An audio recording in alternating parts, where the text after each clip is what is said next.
Within the pages of the Greatness Guide, Book 2, you will receive uncommon advice that will excite, energize, and elevate you, including be so good they cannot ignore you, ask to get, fail faster, be a cool brand, and live an intense life. The Greatness Guide Book 2 distills Robin Sharma's thinking into 101 simple yet powerful lessons that will help you work brilliantly and live beautifully. Getting to world class begins with a single step. Start today. Chapter 1. Be the best you. Warren Buffett once observed, there will never be a better you than you. Brilliant insight. From a brilliant guy. There will never be a better me than me, and there will never be a better you than you. Some might try to copy the way you think, speak, and act, but no matter how hard they try, they will only be a second best you. Because you are unique. Only one of you alive today, among the billions of us. Makes you stop and think, doesn't it? Makes you realize you are pretty special. No, very special. And that there really isn't any competition. And so today, what will you do with you as you march out into a world that needs people playing it extraordinary with their lives more than ever before? Will you accept more of your hidden potential? Will you liberate more of your natural creativity? Will you uncover more of your authenticity? And will you be more of the you that you are meant to be? Just wondering. Because there will never be a better time to be the best you than today. And if not now, then when? Makes me think of what the philosopher Herodotus once said. It is better by noble boldness to run the risk of being subject to half of the evils we anticipate than to remain in cowardly listlessness for fear of what may happen. So beautifully said. Number 2. Invisible fences. I'm sitting here at the airport in Los Angeles. Was here to speak to a group of General Electric's high potential employees about leading without title, about standing for world class, about their outright greatness in all they do. After the presentation, I reflected on why so many of us play small in the core areas of our lives.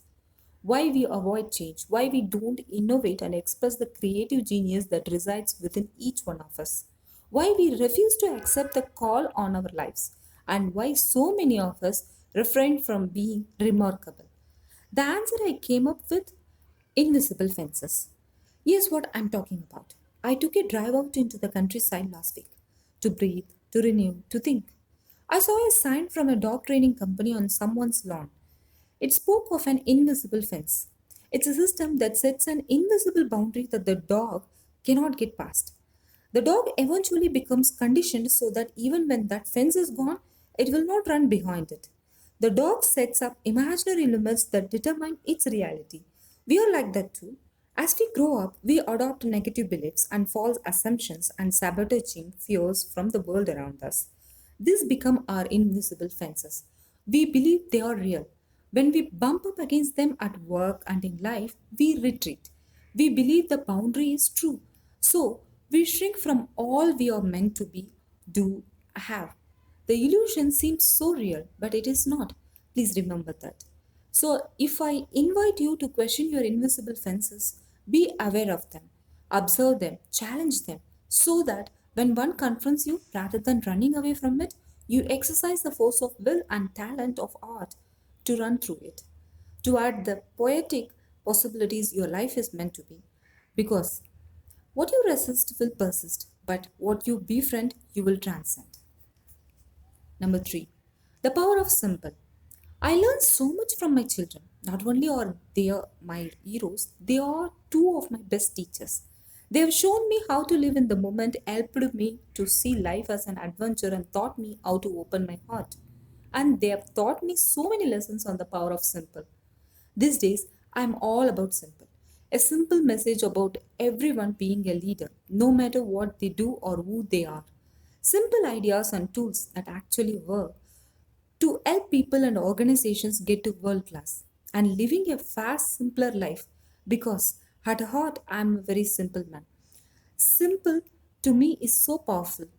Google co founder Sergey Brin made the point superbly when he said that at his company, success will come from simplicity. Which brings me to Colby, my son. We went to New York City a few weeks ago, a shared experience that we would planned for a long time. It was all about celebrating his 13th birthday. A kid only becomes a teenager once. We hung out in Soho, went toy shopping at a FAO Squats, had a beautiful lunch at Bread, one of my favorite lunch places on earth, and saw the great play Wicked. A weekend full of precious pleasures and unforgettable memories between your father and his son. Sunday night, on the flight home, I asked my young buddy, "What did you like the best about our weekend?" He sat silently, thought deeply, then he smiled. "Dad, you know that hot dog you brought me on the street yesterday? I loved that the most." The power of simple. Number 4. Be so good they cannot ignore you. Is the comedian Steve Martin's advice to young comics. Be so good they cannot ignore you. Love it. Life favors the devoted. The more you give to life, the more life sends back. It's just not possible for you to be great at what you do, always reaching for your brilliance and standing for excellence, and not win in the end. Jerry Garcia of the Grateful Dead once said, "You do not merely want to be the best of the best, you want to be considered the only ones who do what you do." Sometimes discouragement sets in, happens to all of us. We try hard, stay true to our dreams, and pursue our ideals. Yet, nothing happens, or so it seems. But every choice matters, and every step counts. Life runs according to its own agenda, not ours. Be patient, trust, be like the stone cutter steadily chipping away day after day. Eventually, a single blow will crack the stone and reveal the diamond. An enthusiastic, dedicated person who is ridiculously good at what they do just cannot be denied. Seriously. Steve Martin's insight speaks to me deeply. Be so good they cannot ignore you. Management guru Peter Drucker made the point slightly differently when he observed, "Get good or get out." Apply that philosophy at work, apply it at home, apply it in your community, apply it to your world. Having the courage to present your gifts and your highest capacities will yield magnificent rewards. Life is always fair in the end. Trust it. Number 5. The success expansion principle.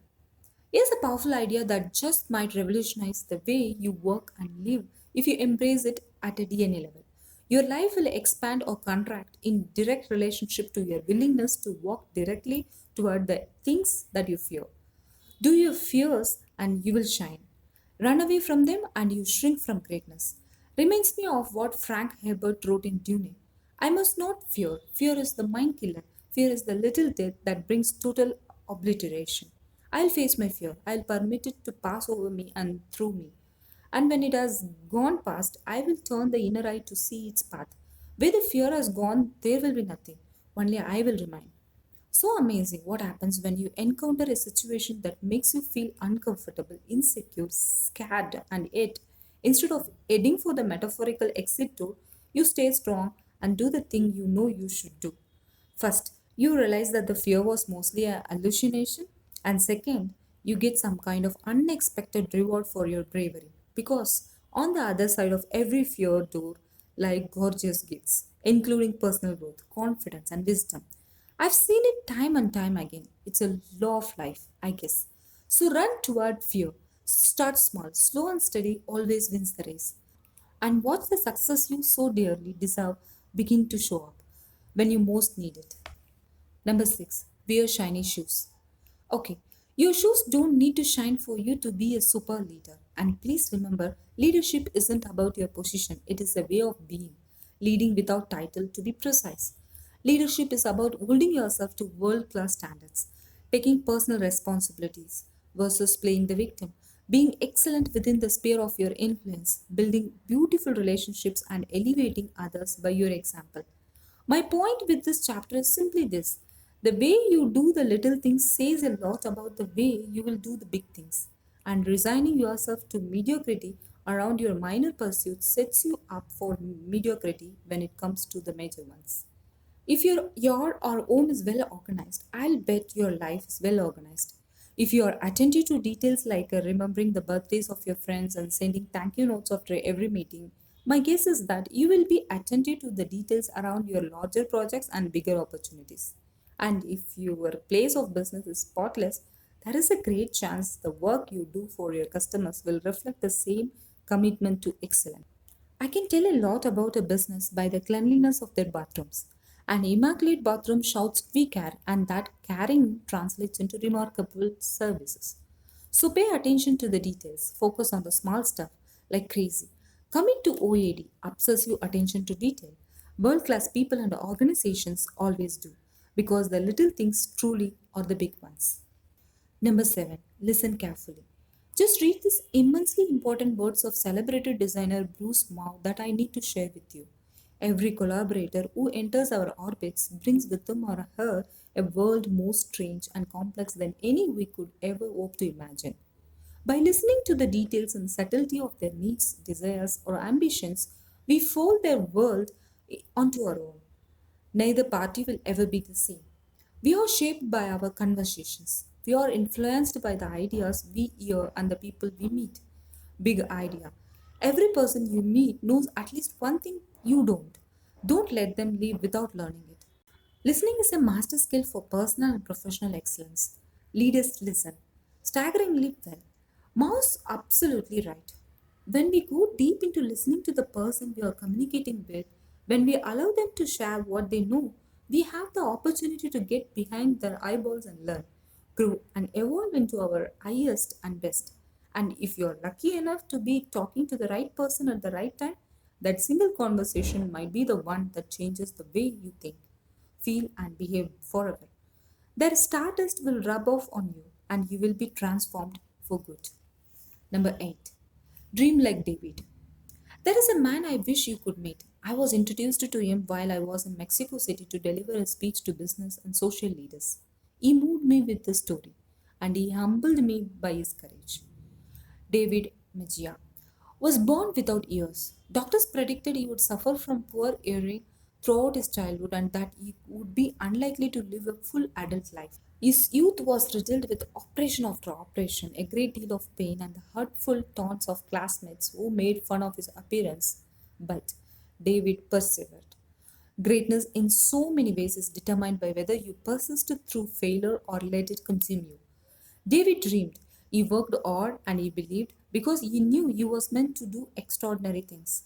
David Mejia has been blessed with a powerful mind, with a big heart, with a strong spirit, and with wonderful parents who told him on a nearly daily basis that if he looked for the best from life, he would find it. They encouraged him never to play victim, told him to find the opportunity amid his challenges, and so he has masterfully. The man I met in Mexico City is a leader, a hero, an inspiration. Why?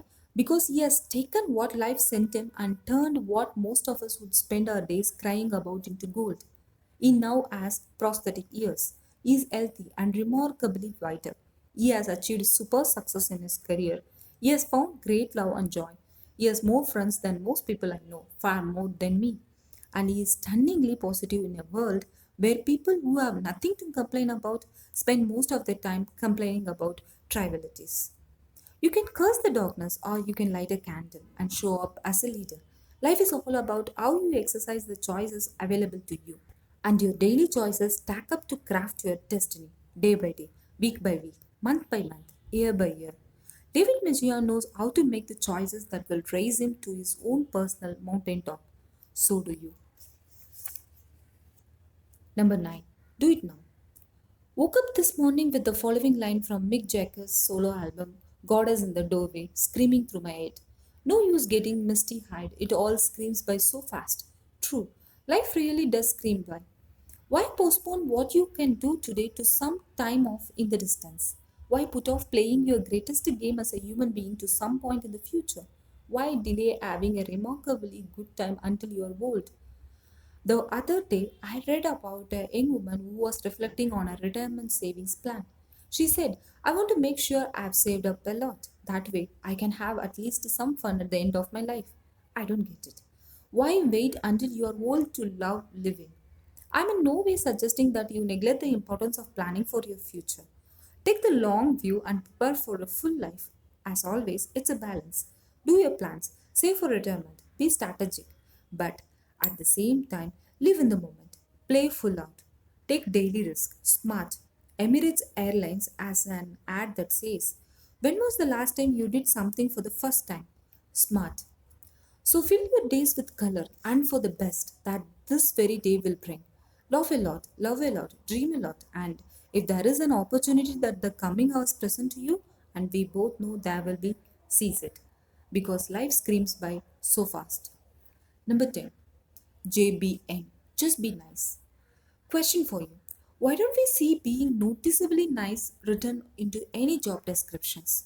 There is a ton of stuff in those descriptions about what needs to get done each day, but nice is just an accessory. It seems an odd add on. And after that, I don't get it. I believe that being nice is in many ways the very lifeblood of a world class business. Being nice to teammates so they love coming to work each day attracts and retains super talent. Being nice to your suppliers so they go to the wall for you is excellent for operations. And being nice to your customers so they keep coming back is the best way to grow your community of loyal and passionate followers. Nice is what builds enduring businesses. Here's an example. Went to my local deli yesterday. Felt like some protein and veggies for lunch. I was in an ultra creative mood and wanted to feed my brain well. I decided on a portion of turkey and a snow pea salad. I asked for what I wanted. The young woman behind the counter replied with a smile.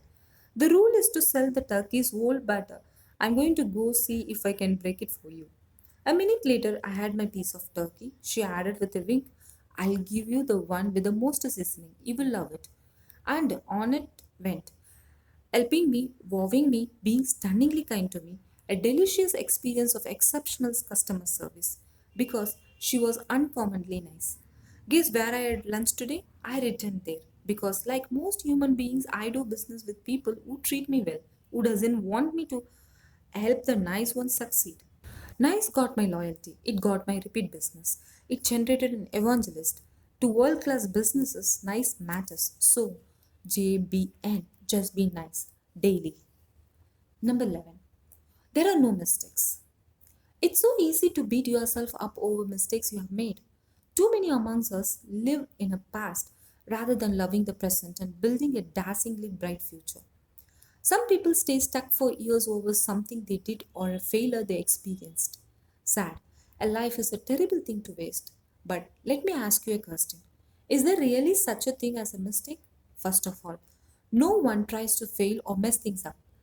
Every one of us wakes up in the morning, walks out into the world, and does the best we can do based on what we know, the skills we have, and where we are on life journey. But even more importantly, every so-called mistake is actually a rich source of learning, an opportunity to build more awareness and understanding and gain precious experience.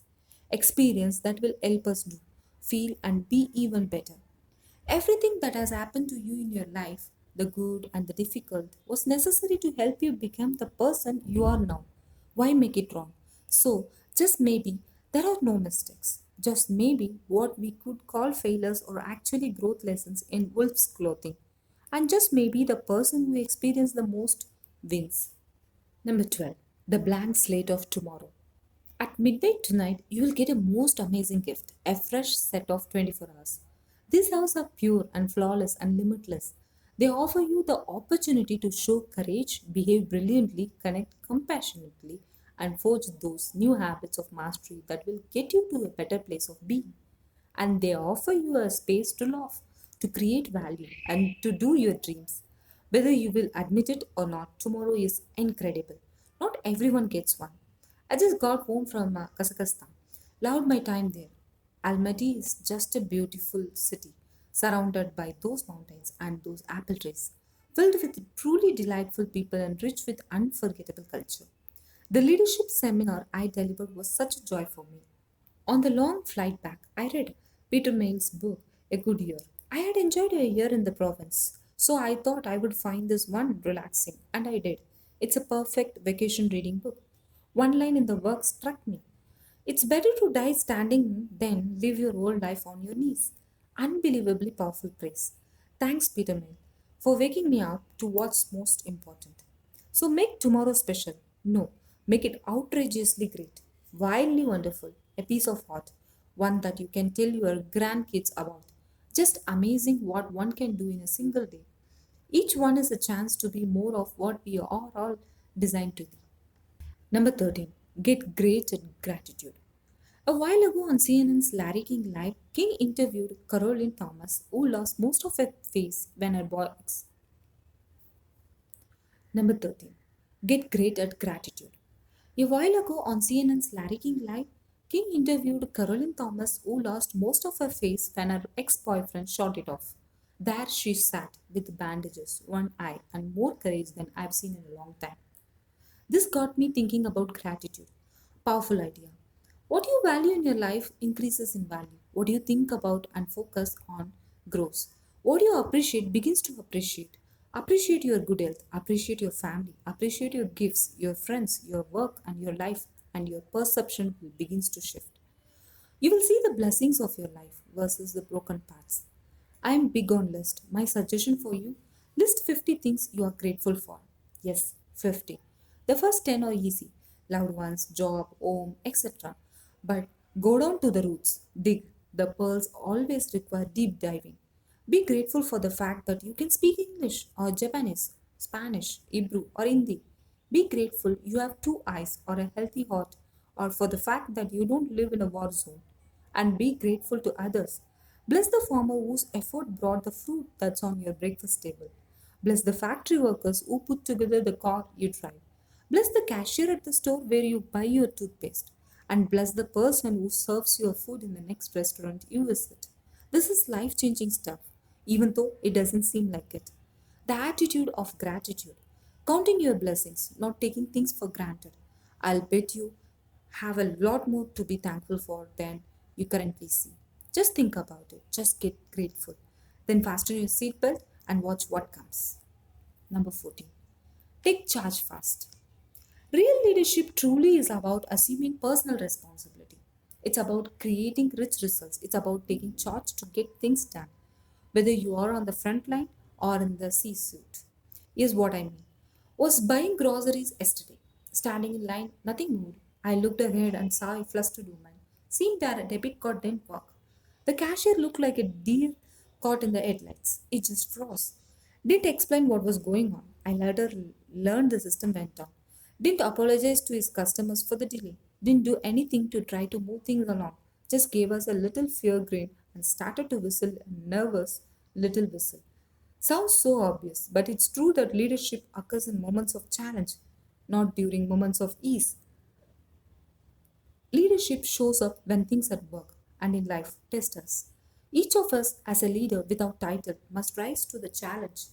We need to shine when things don't go as planned, and we have to take charge. Fast. Eventually, the system got back. The debit card was put through, and I moved through the line. But next time, I'm at the grocery store and I have a choice. I'll find a cashier who gets it, who thinks quickly, who gets things done, when others just freeze. Number 15. Ideas are worthless. Controversial chapter title, perhaps, but I think it's true. I've heard so many gurus says that ideas are the currency of success and thinking drives business and we become what we consider all day long. But to me, ideation without execution is mere delusion. I dare you to share that line at your next team meeting. In other words, an idea, no matter how big, only assumes value when it's acted upon and brought to life. This world of ours is full of great thinkers who never realized their greatness. They were strong on the thinking side but weak on the execution side, and they suffered as a result of that constraint. German poet Johann von Goethe said, whatever you can do or dream you can do, begin it. Boldness as genius, power and magic. World class people get both right. They are superb strategically and brilliant tactically, really creative and really good at getting things done. So, jumpstart your commitment around execution. Yes, capture your ideas and bask in the glow of a remarkably imaginative thought that has the power to improve how you work or the way you live. And then reach deep into yourself and have the discipline to do whatever it takes to make that idea a reality. Because nothing happens until you move. Number 16. Open your eyes. Just saw something that stunned me.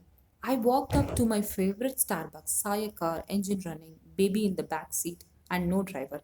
The father had pulled up to the front of the store and dashed in to get his morning java, coffee over kit. It's easy to get so caught up in the rush of busyness and the call of our routines that we forget the imperative of being aware of the very things we are doing.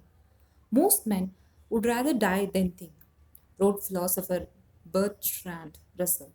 Many do, he added.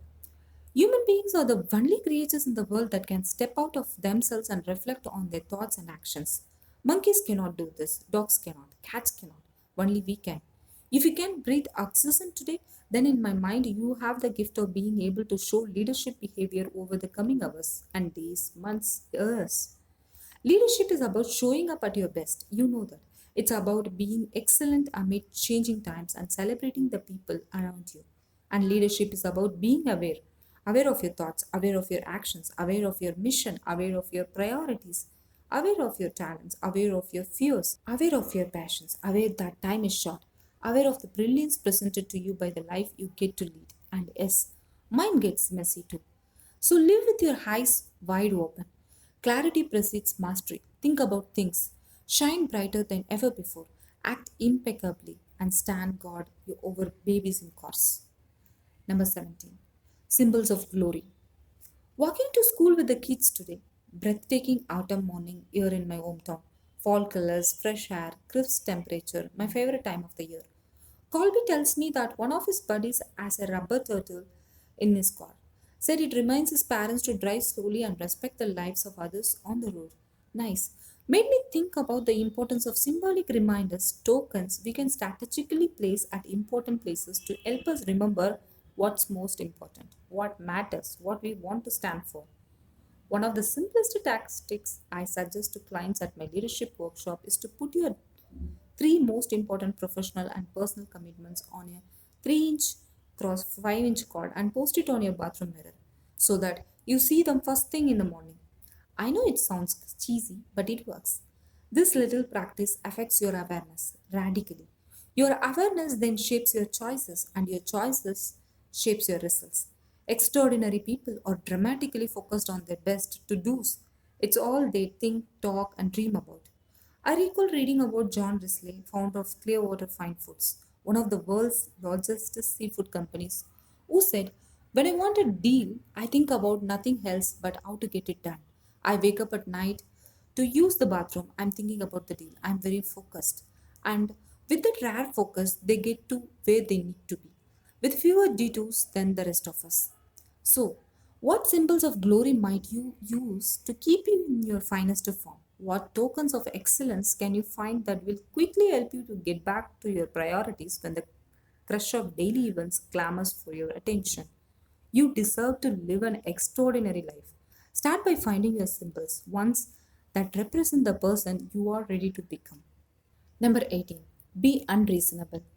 One of my favorite quotes comes from George Bernard Shaw, who noted, the reasonable man adapts himself to the world. The unreasonable one persists in trying to adapt the world to himself.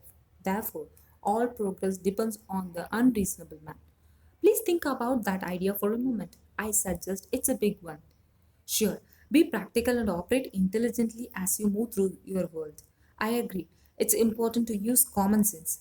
True, foolish risk can lead to difficult consequences. But having said that, don't be so scared of failure and disappointment that you fail to dream. Don't always be so reasonable and practical and sensible that you refuse to seize glorious opportunities when they show up. Push the envelope as to what's possible for you. Remember, critics have always laughed at the visions of bold thinkers and remarkable visionaries. Ignore them and know that every outstanding piece of human progress was achieved through the heroic efforts of someone who was told their idea was impossible to realize. The world needs more dreamers, unreasonable souls who fight the urge to be ordinary, who resist the seduction of complacency and doing things the way they have always been done. You can be one of them, beginning today. Khalil Gibran in The Prophet made the point far more beautifully than I ever could when he wrote, the lust for comfort murders the fashion of the soul. Number 19. Not all leaders are the same. Many executives come up to me after presentations and ask me about my statement, everyone is a leader. I've observed that the best companies on the planet have one trait in common. They grow leaders throughout the organization faster than their competition. Making that happen is their number one focus, and they do it fast. But I'm not saying everyone should run the company. That makes no sense. Everyone can show leadership behavior, but that doesn't mean everyone will lead the organization. Here's a metaphor that I hope will make this distinction clearer. I love you too. Bono is the lead singer. Larry Mullen Jr. is the drummer. Chaos would ensure if Larry tried to be the lead singer and Bono got confused and played the drums. Or imagine the tour manager thinking he could be Bono for a night and walking out on stage to do so while Bono was in his dressing room. Not good. Know your role. Everyone needs to behave like a leader, no matter what they do. That means that everyone needs to take responsibility for generating the super result for which they are accountable. Everyone needs to do their part to shape culture. Everyone needs to be positive and inspirational.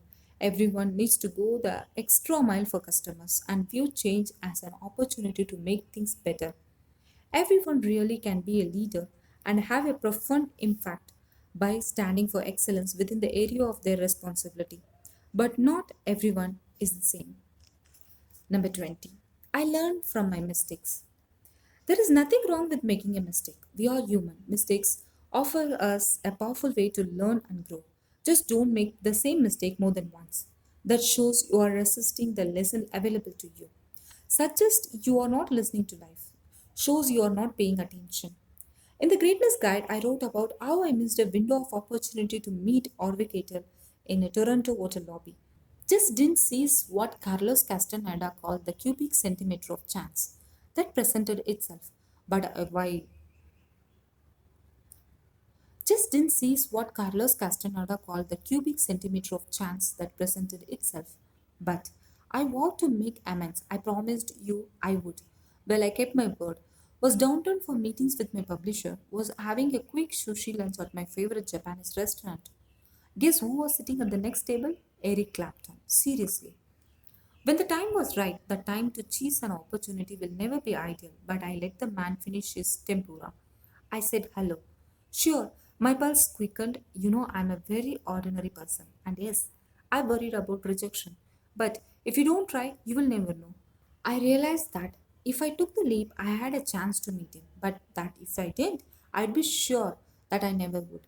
So I did. We ended up having a nice chat, interesting person, and a conversation that somehow will shape me as every conversation does. Each day, life sends you a chance to learn, grow, and step into your best. Don't miss them. Some opportunities never come again. Regret is a choice.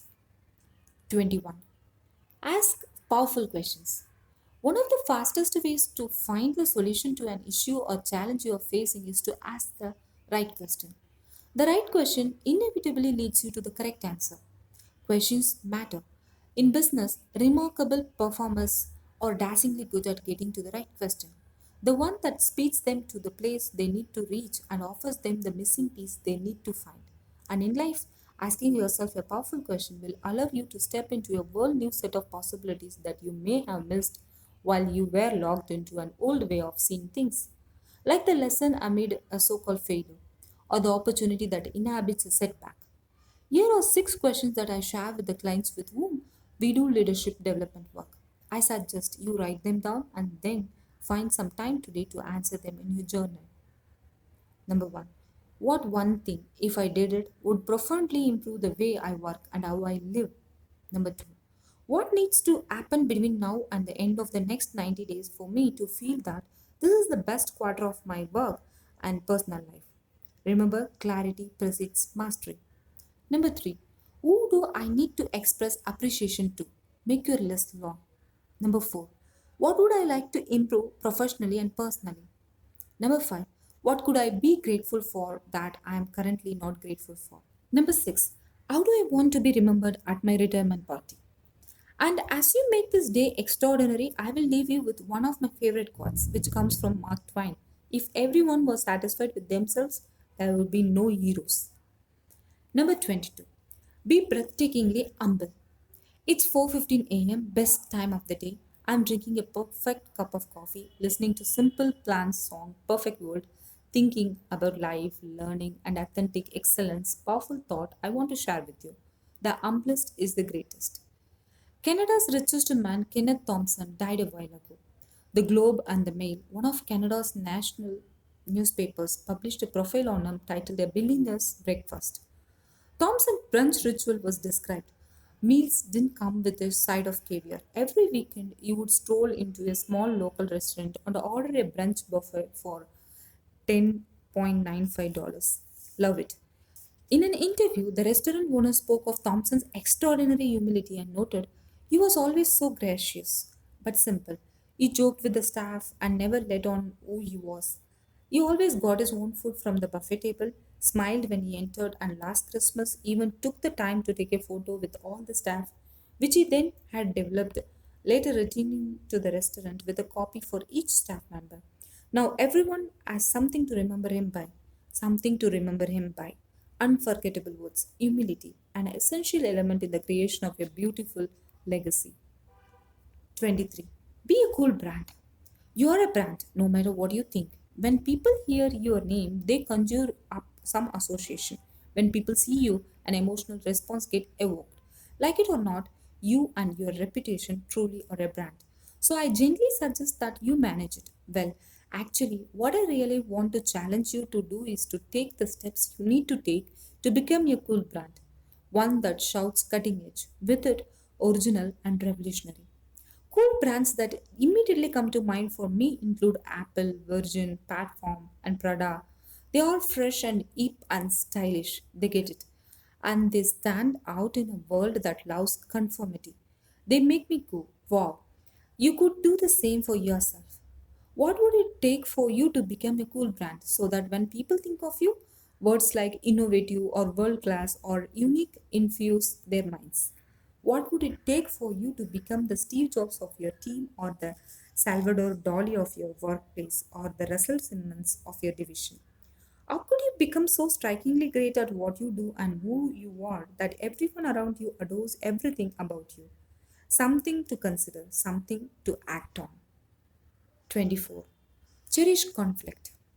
Everybody runs from conflict. It makes us feel bad, so we avoid it, hope it will somehow resolve itself. It never does. Instead, it just pesters like a bad wound. What we resist really does persist. Here's my take on conflict. Conflict is nothing more than an opportunity for greater growth and a deeper personal connection. Every conflict carries within it a chance for you to learn a powerful lesson and to grow as a human being in your understanding and awareness and perspective. And every conflict, whether with your loved one or a customer, is a gorgeous opportunity to forge an even closer bond with them by turning their dissatisfaction into a war for both of you. So don't run from conflict. Don't send the email when you know you need to speak some truth face to face. Leadership is about balancing compassion with courage. And though it can feel so messy, in truth, it's a gift. Embrace it. Release the potential it carries. Celebrate it. It can serve you so well. Number 25. The responsibility meter. Imagine a dashboard with a meter on it. At one end is the word freedom, at the other, the word responsibility. To me, being a leader and living a remarkable life means striking the delicate balance between the two. In other words, the needle on your responsibility meter should stay in the middle, ideally. Life is all about balance, and one of the most vital of all balance points is the one involving freedom and responsibility. Yes, be free, enjoy the moment, be wildly passionate, have a fabulous time, live in the now, and yet be responsible. Set your goals, keep your promises, get important things done, fulfill your desires, duties. Where does your life this very minute register on you the responsibility meter? Too much time enjoying your freedom and not enough time doing what's required to build a world class career and world class days? Or the other way around? Being at either extreme means being out of balance. So here's an excellent idea. Think about what being at the middle of the meter would look like. Because better awareness drives better choices, and better choices create better results. Number 26. A lust for growth. Just read a quote that provoked me. Growth is the only evidence of life. Intelligent words. They come from John Henry Newman. You know, I adore the whole notion of growth. I believe that's why we are here. To grow and expand through the work we do, the actions we take, and the lives we lead. Please remember, don't just live your life, lead it. Growth matters. It's what ultimately makes us feel fulfilled. We are the happiest when we are growing and realizing our potential. Growth energizes us, even when it's uncomfortable, and most growth is. Makes us who we truly are. What comes to mind when you think about your best teacher or mentor or boss? Good thoughts, right? You appreciate the lessons and learning and growth that the human being promoted in you. So, why would you feel any differently about the most trying, challenging, frustrating events of your life? Are those not the very events that have most shaped you and evoked your best and highest? Taught you what you needed to learn to get you to where you stand today. They too were your teachers. They too championed your personal expansion. They too inspired your growth. So on with them because they have helped you more than you know. Number 27. Credit doesn't matter. You can accomplish anything in life provided that you do not mind who gets the credit. Observed Harry Truman. Splendid thought. Leave your ego at the front door when you go to work today and just do super work. Good things will happen for you.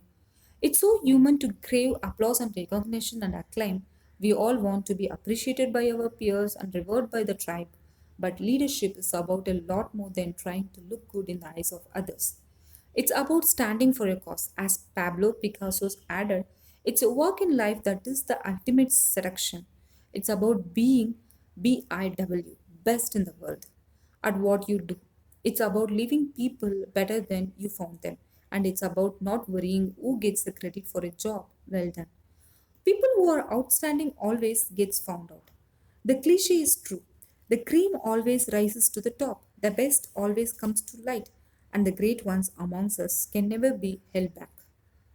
Number 28. The brilliance of acceptance. I'm reading a book by my dear friend Richard Carlson, author of Don't Sweat the Small Stuff, who sadly passed away a while ago. The book's called Don't Get Scrooged, and I just finished the chapter Acceptance, the Ultimate Solution. Made me stop and think.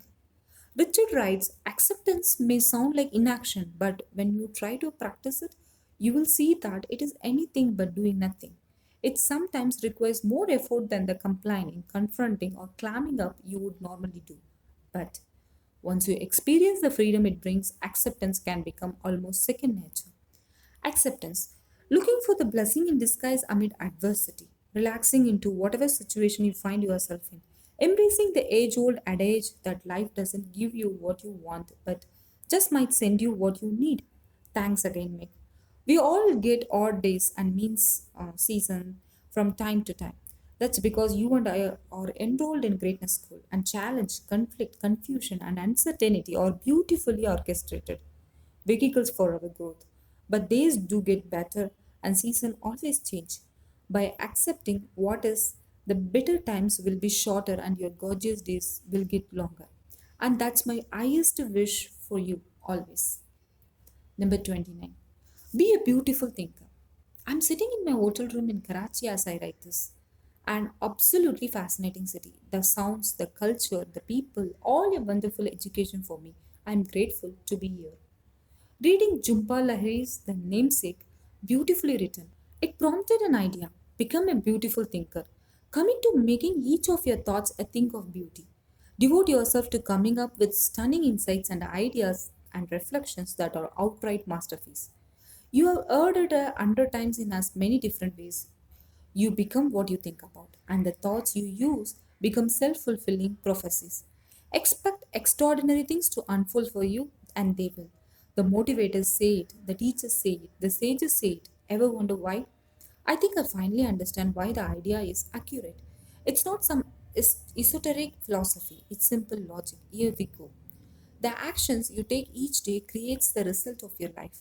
And since every action you take has been preceded by a thought, thinking truly is the ancestor of performance. What you focus on does drive your reality. British Prime Minister Benjamin Disraeli said it so well when he wrote, "You will never go any higher than your thinking."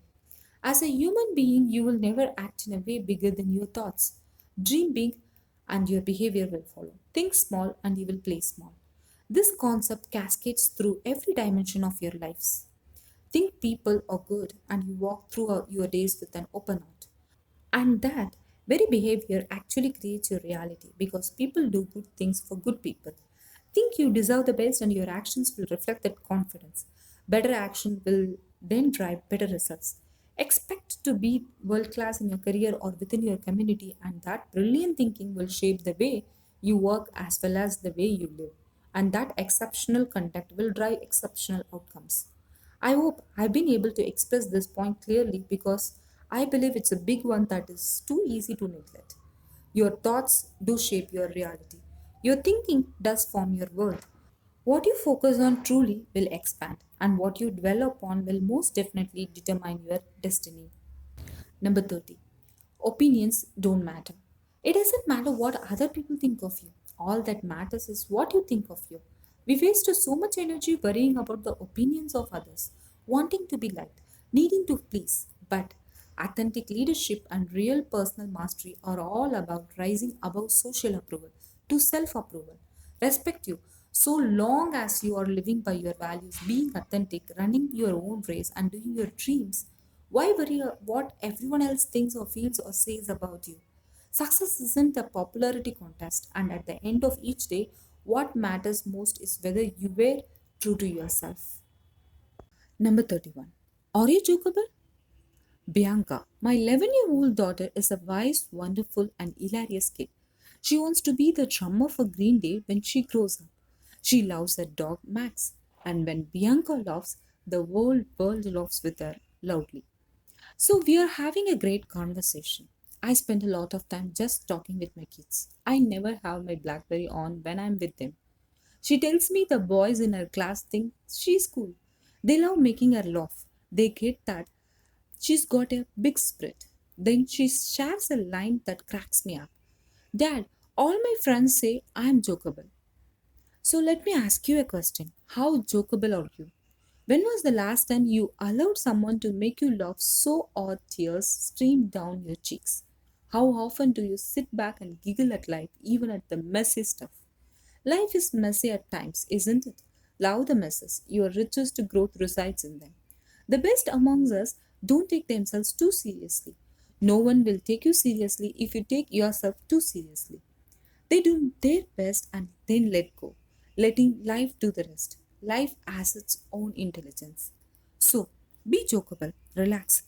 Yes, go for world class, but blend that drive with a sense of amusement and festivity.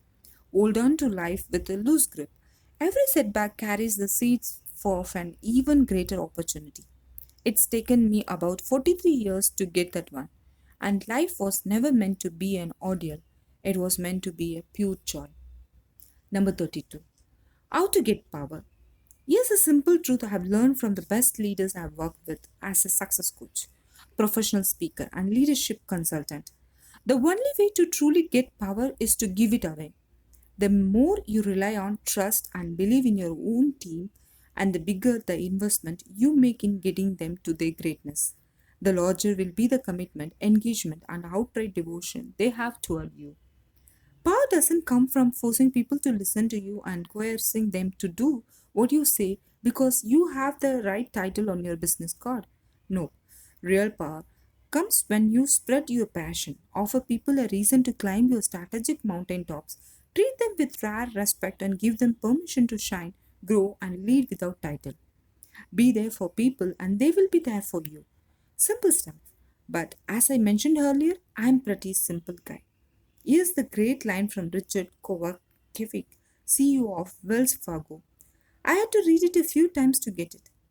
It's the best five players that win the game, not the five best players. Number 33. Habits or IP. Okay, so maybe habits aren't the hippiest thing in the world, but they just might be the most important. What separates the best from the rest comes down to habits. A few good ones that really all it takes, two or three really good ones, will make a massive difference in the way your career and your life looks at the end. They will make the difference between mediocrity and mastery, so choose them well. Here's a metaphor that may serve nicely to make my point. A good habit is like a sturdy oak tree. It starts off as a little seed planted in a single moment, fail to nurture it daily, and it dies a fast death. But tend to it, Just a bit each day, and the thing grows until one day it's so strong that it is next to impossible to break. Your habits will define how close to your personal mountaintop you get. Once I've observed in world class people include the following. Number one, align all your actions with the highest level of excellence and integrity. Number two, put relationships with people first. Number three, leverage adversity to make you and your career and your life even better. Number four, get up early. Number five, under promise and over deliver. Always give people more than they expect and you will win. Number six, be a passionate learner. Read daily, listen to audio programs by insightful thinkers, and attend seminars. Number seven, spend the first 60 minutes of each day dreaming, planning, or simply working out to maintain remarkable personal vitality. Number eight, balance being tremendously good at what you do with becoming a tremendously interesting and well rounded human being. Just a few to pick from to get you going to plant your seeds.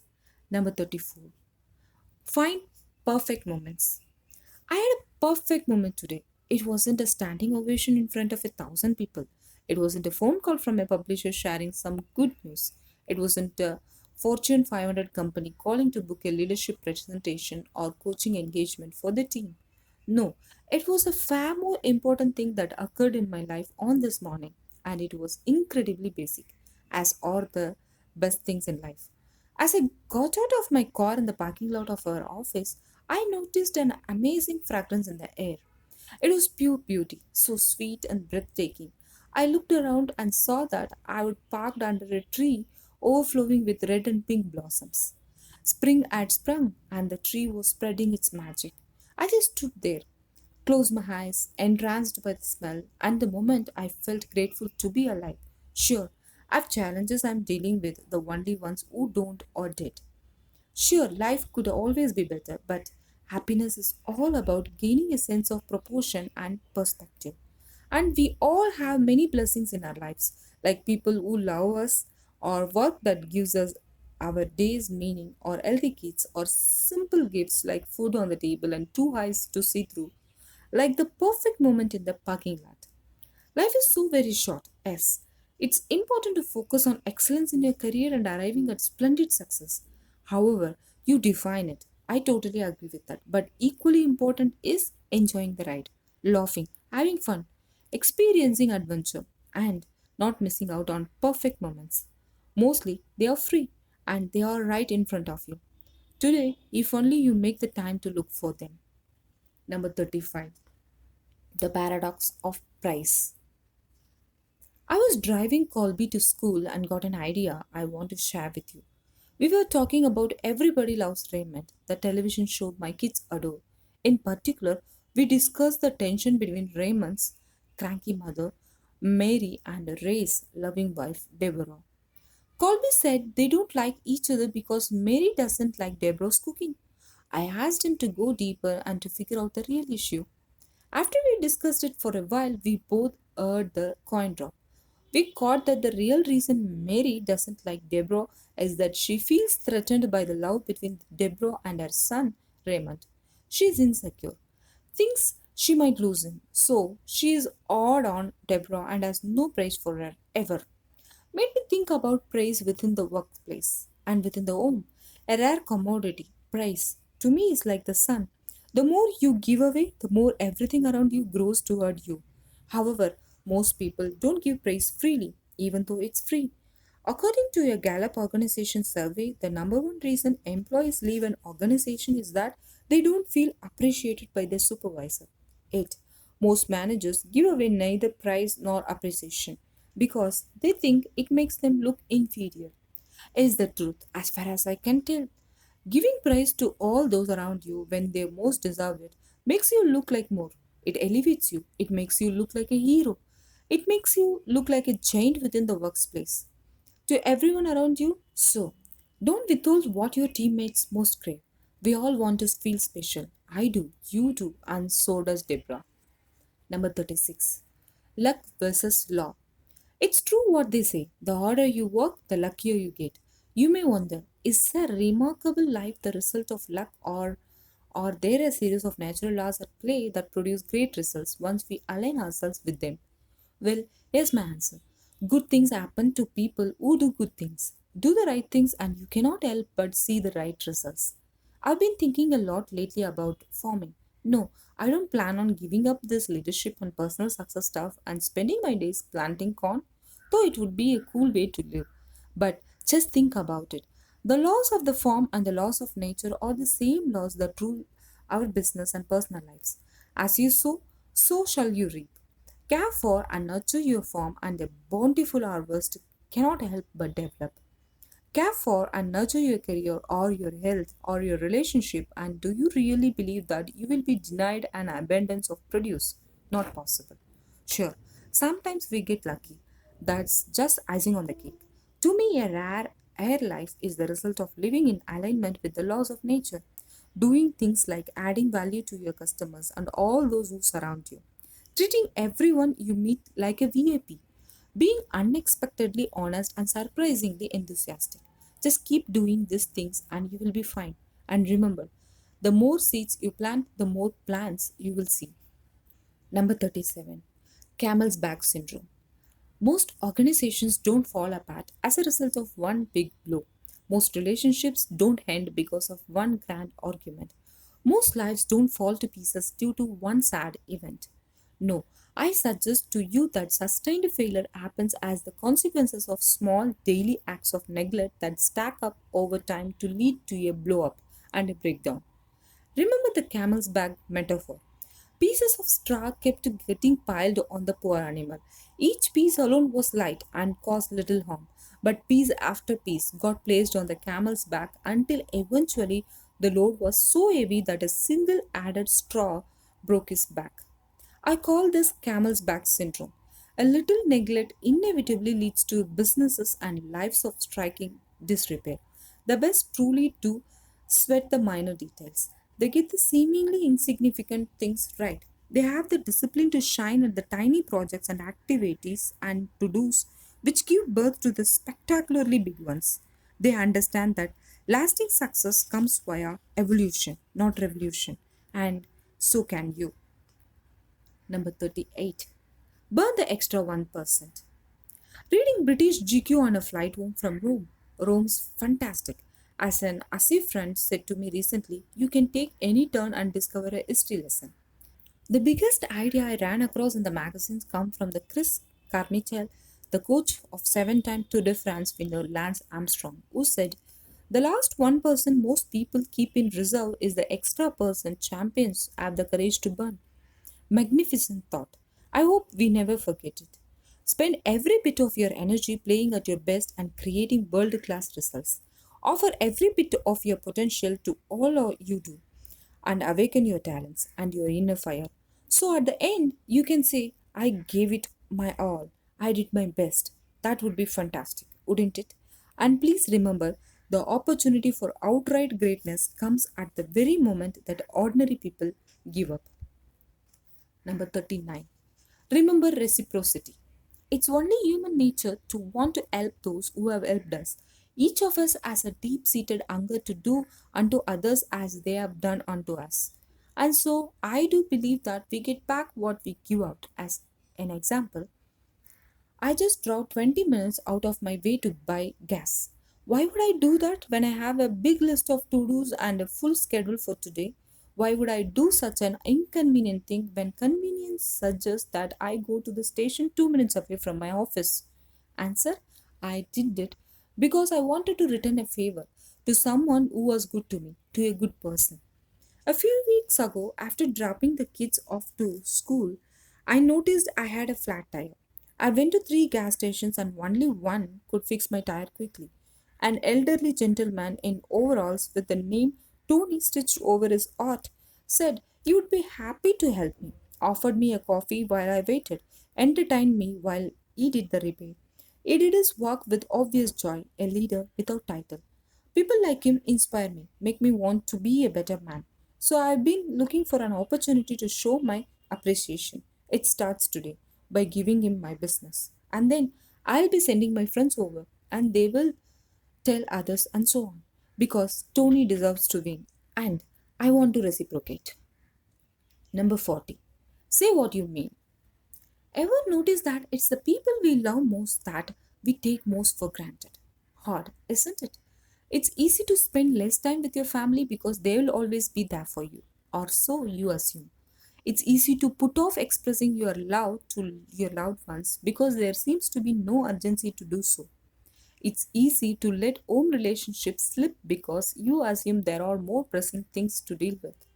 But what could possibly be more important than your family? What's the point of being uber successful but alone? A full family photo album is far more impressive to me than an overflowing bank account, honestly. So pick up the phone and tell your parents that you love them. Before you leave for work, give your spouse a kiss, like you really mean it. And please hug your kids and tell them that you adore them. Your kids will only be young ones, and when that window of opportunity closes, it will close forever. Number 41. Richard Branson and outrageous optimism. Just finished an issue of Fortune. One article described a tech conference held on Necker Island, the Caribbean hideaway Richard Branson bought 25 years ago. Of the young net geniuses in attendance and their visionary insights.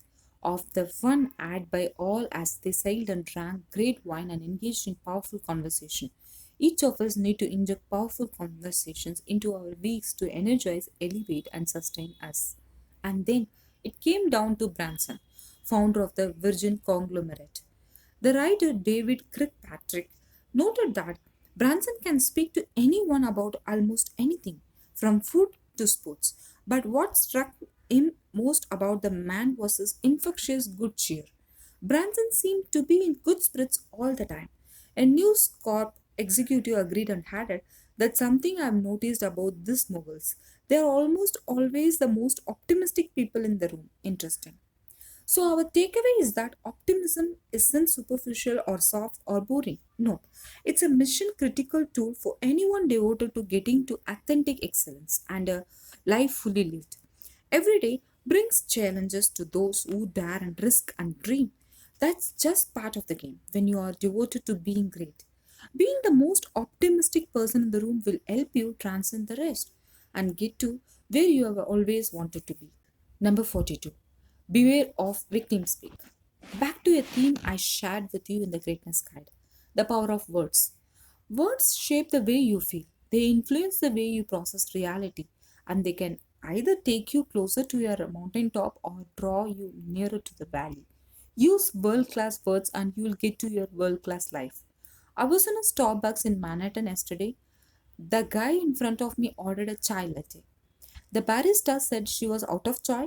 He looked wounded. Seriously, I wish you could have seen his face. Like he just got an arrow through the heart. His reply, classic victim speak. How could you do this to me? I waited for his smile. It never came. No matter what life sends us, we are responsible for the way we respond. We truly are. We can own our reaction. We can choose what we do with the situation. We can be bitter or show up bitter. Tons of choices at all times. Starting with our words, choose them well. Leaders do. Number 43. I'm stretching too. I know I encourage you to push the envelope, to innovate, to elevate, to step up to the next level with the work you do and within the life you have the privilege to lead. And I know I talk a lot about running to your fears. Remember that most of the stuff we are afraid of never even comes close to happening and hugging your discomfort. Well, I do my best to do the same. Here's an example. I just spent 2 days last week in a recording studio.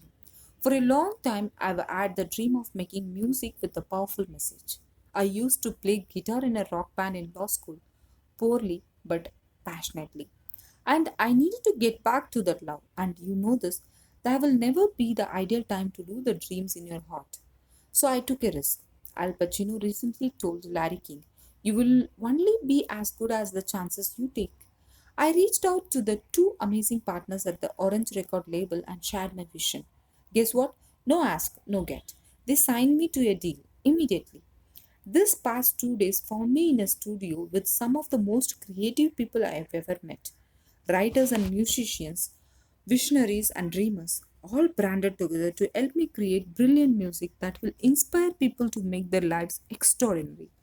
Genuine works of art. I had to sing, stop laughing. I had to play guitar. I had to let go of my safe harbor and be a beginner again. How was it? You ask? Breathtakingly great. If you want to see me playing, watch the CNN clip at robinsharma.com. I was scared, excited, joy filled, and delighted. I trembled and I laughed. It was an experience I'll never forget, one that is part of the personal story I call life. So get out there, risk, ask, dream, dare, fall, fail, and never let anyone tell you that your dreams cannot come true. Eventually, someone's going to do what you dream of doing. Why not you? Number 44. Stop trying so hard. One of the core organizing principles of my life is that success is the result of a delicate balance between making things happen and letting things happen. Yes, we have the responsibility to set our goals and realize our potential and play at our very best. We need to do our part. Good things definitely unfold for people who are devoted to do great things. But I suggest we also need to show a gentle commitment to letting things unfold. In other words, do your best, then let life do the rest. Life will always lead you to a place that's better, even when it may not seem like it. I've learned it is important to let life lead you. Not an easy lesson to get, I know, still working on that one myself. If you have tried everything possible to realize an outcome and it just hasn't worked out as planned, stop trying so hard. Relax. Maybe nothing's wrong. Maybe the timing's not right. Maybe what you wanted wasn't in your best interest. Maybe while one door seems to be closing, another is actually opening. And often, once you let go of what you thought was best, space is created for something even better to arrive. Because every ending ushers in a brand new beginning. Number 45. The mirror test. I believe it's important to remember that when you know better, you can do better. With higher levels of awareness, you can make smarter choices. And the more clarity you get as to who you want to become, the more quickly you can start making the choices needed to get you there. Clarity really does offer a framework for more intelligent decision making, and we become our decisions. And here is a simple tool for you, the mirror test. Look into the mirror and ask yourself the following question: what one thing could I do today that if I did it, my professional and personal life would get to its energy, next level of greatness? Then think about that one thing. Reflect on executing that step superbly and go out and do it. Act with courage. Now, remember, small daily improvements lead over time to stunning results. 46. Find uncomfortable friends. Okay, this one might challenge, provoke, and even irritate you a bit.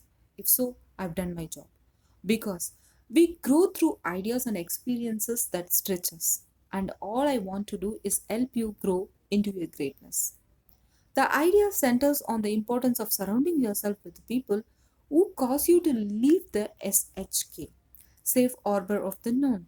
Why spend time with people at work who play at a mediocre? Why have friends in your personal life who resign themselves to being ordinary? We really do become who we drink coffee with. We really will become our associations. Powerful thought.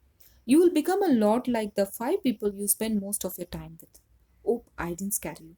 So, my suggestion is that you invite people into your professional and personal life who inspire you, who will uplift you, who will make you more extraordinary, authentic, unforgettable, and loving, who are viscerally committed to world class, and most importantly, who see the world through a different set of eyes. They will challenge you, they will push you, and sometimes maybe they will even irritate you. If so, fantastic. This practice will serve you well so that you grow and reach and evolve, and so that you will never be the same. Number 47.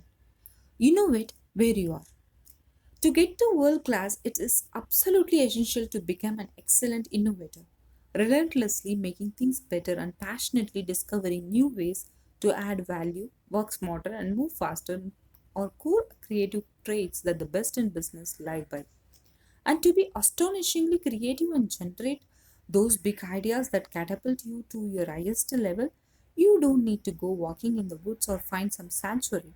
Some of the best insights come from innovating and thinking outside of the box at the very place where you now stand.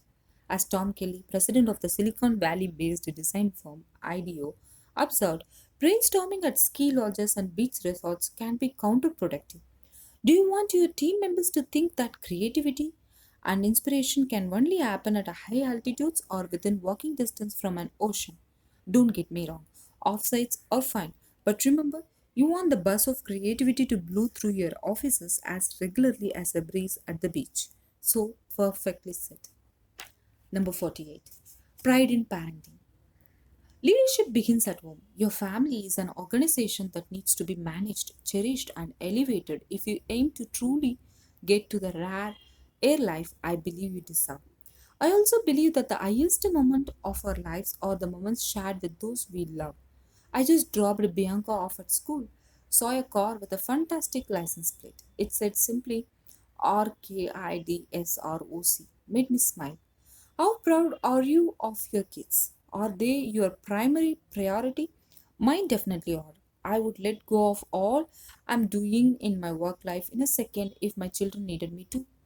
Do you spend quantity time with your kids as well as quality time? I've been a father for 13 years now, and I must share with you that no matter what toys, video games, or gifts I give my gang, nothing beats my time. That's all they really want. That's all they've ever really wanted. As I wrote in the Greatness Guide, I cannot tell you how many uber rich executive coaching clients have flown their jets to meet me in Toronto, sat down with me, and shared that though they have it all, they have nothing because they miss their kids' childhoods. Money is not the most important form of wealth, it just isn't. So today, love your loved ones, cherish them, and tell them all the things you have wanted to say but haven't had the courage to. You will never regret showing them how proud you are of them, ever. Number 49. The Hidden Missionary. I recently read a fascinating issue of Time, the all about the 100 most influential people in the world. Jobs is in there, so are Branson and Gore. Middle makes the cut, as does Oprah. But one of the profiles that intrigued me most is the one on Leonardo DiCaprio, because of a single turn of phrase used by the filmmaker Martin Scorsese. He describes the first time he saw DiCaprio acting. In his performance, I didn't see the machinery. I had to put down the magazine after I read those words. Masters make everything look so simple. The most brilliant of the best do their craft with effortless ease and exceptional grace, or at least make it look that way to you and me. We cannot see the machinery. We don't see all the early mornings and late nights spent working hard to be BIW, best in the world. We don't observe the fierce determination that was invested to overcome impossible odds and make the dream come true. And we don't hear the laughter of the critics that needed to be ignored to get to the mountaintop. Remarkable performers in entertainment, business, politics, education all make it look easy, but it wasn't. It can take years to become an overnight sensation. Let's not forget that. Number 50. Don't wait for change. You know, I've never claimed to be perfect. I've always maintained that I'm no guru and most definitely a work in progress. Very ordinary. I have my strengths and I have my flaws, like every human being. One of my weaknesses is impatience. I just have this aching need to get great things done. Can't stand slow change. Need to make my impact and to spend my talents. We all have them. Now, like some weaknesses, it's also a great source of success. I move things forward fast. Just love speed. Only results matter. I'm generalizing a bit. Makes me think of what Clint Eastwood said in a recent issue of Best Life. Sometimes, if you want to see a change for the better, you have to take things into your own hands. Exactly. Sure, work with your team. Yes, collaborate. Of course. Delegate to others who have strength where you don't. But sometimes, when everyone else is waiting for someone else to take the first step, you need to be the one to drive the change. To me, that's the courage in action. To me, that's using your life well. To me, that's leadership and standing for being extraordinary. Number 51. First principles for great relationships. The quality of your life comes down to the quality of your relationships with your customers, with your suppliers, with your loved ones, with yourself. Big idea there. Commit to insanely great relationships and you'll have an insanely great life. And being a great human connector is pretty easy stuff.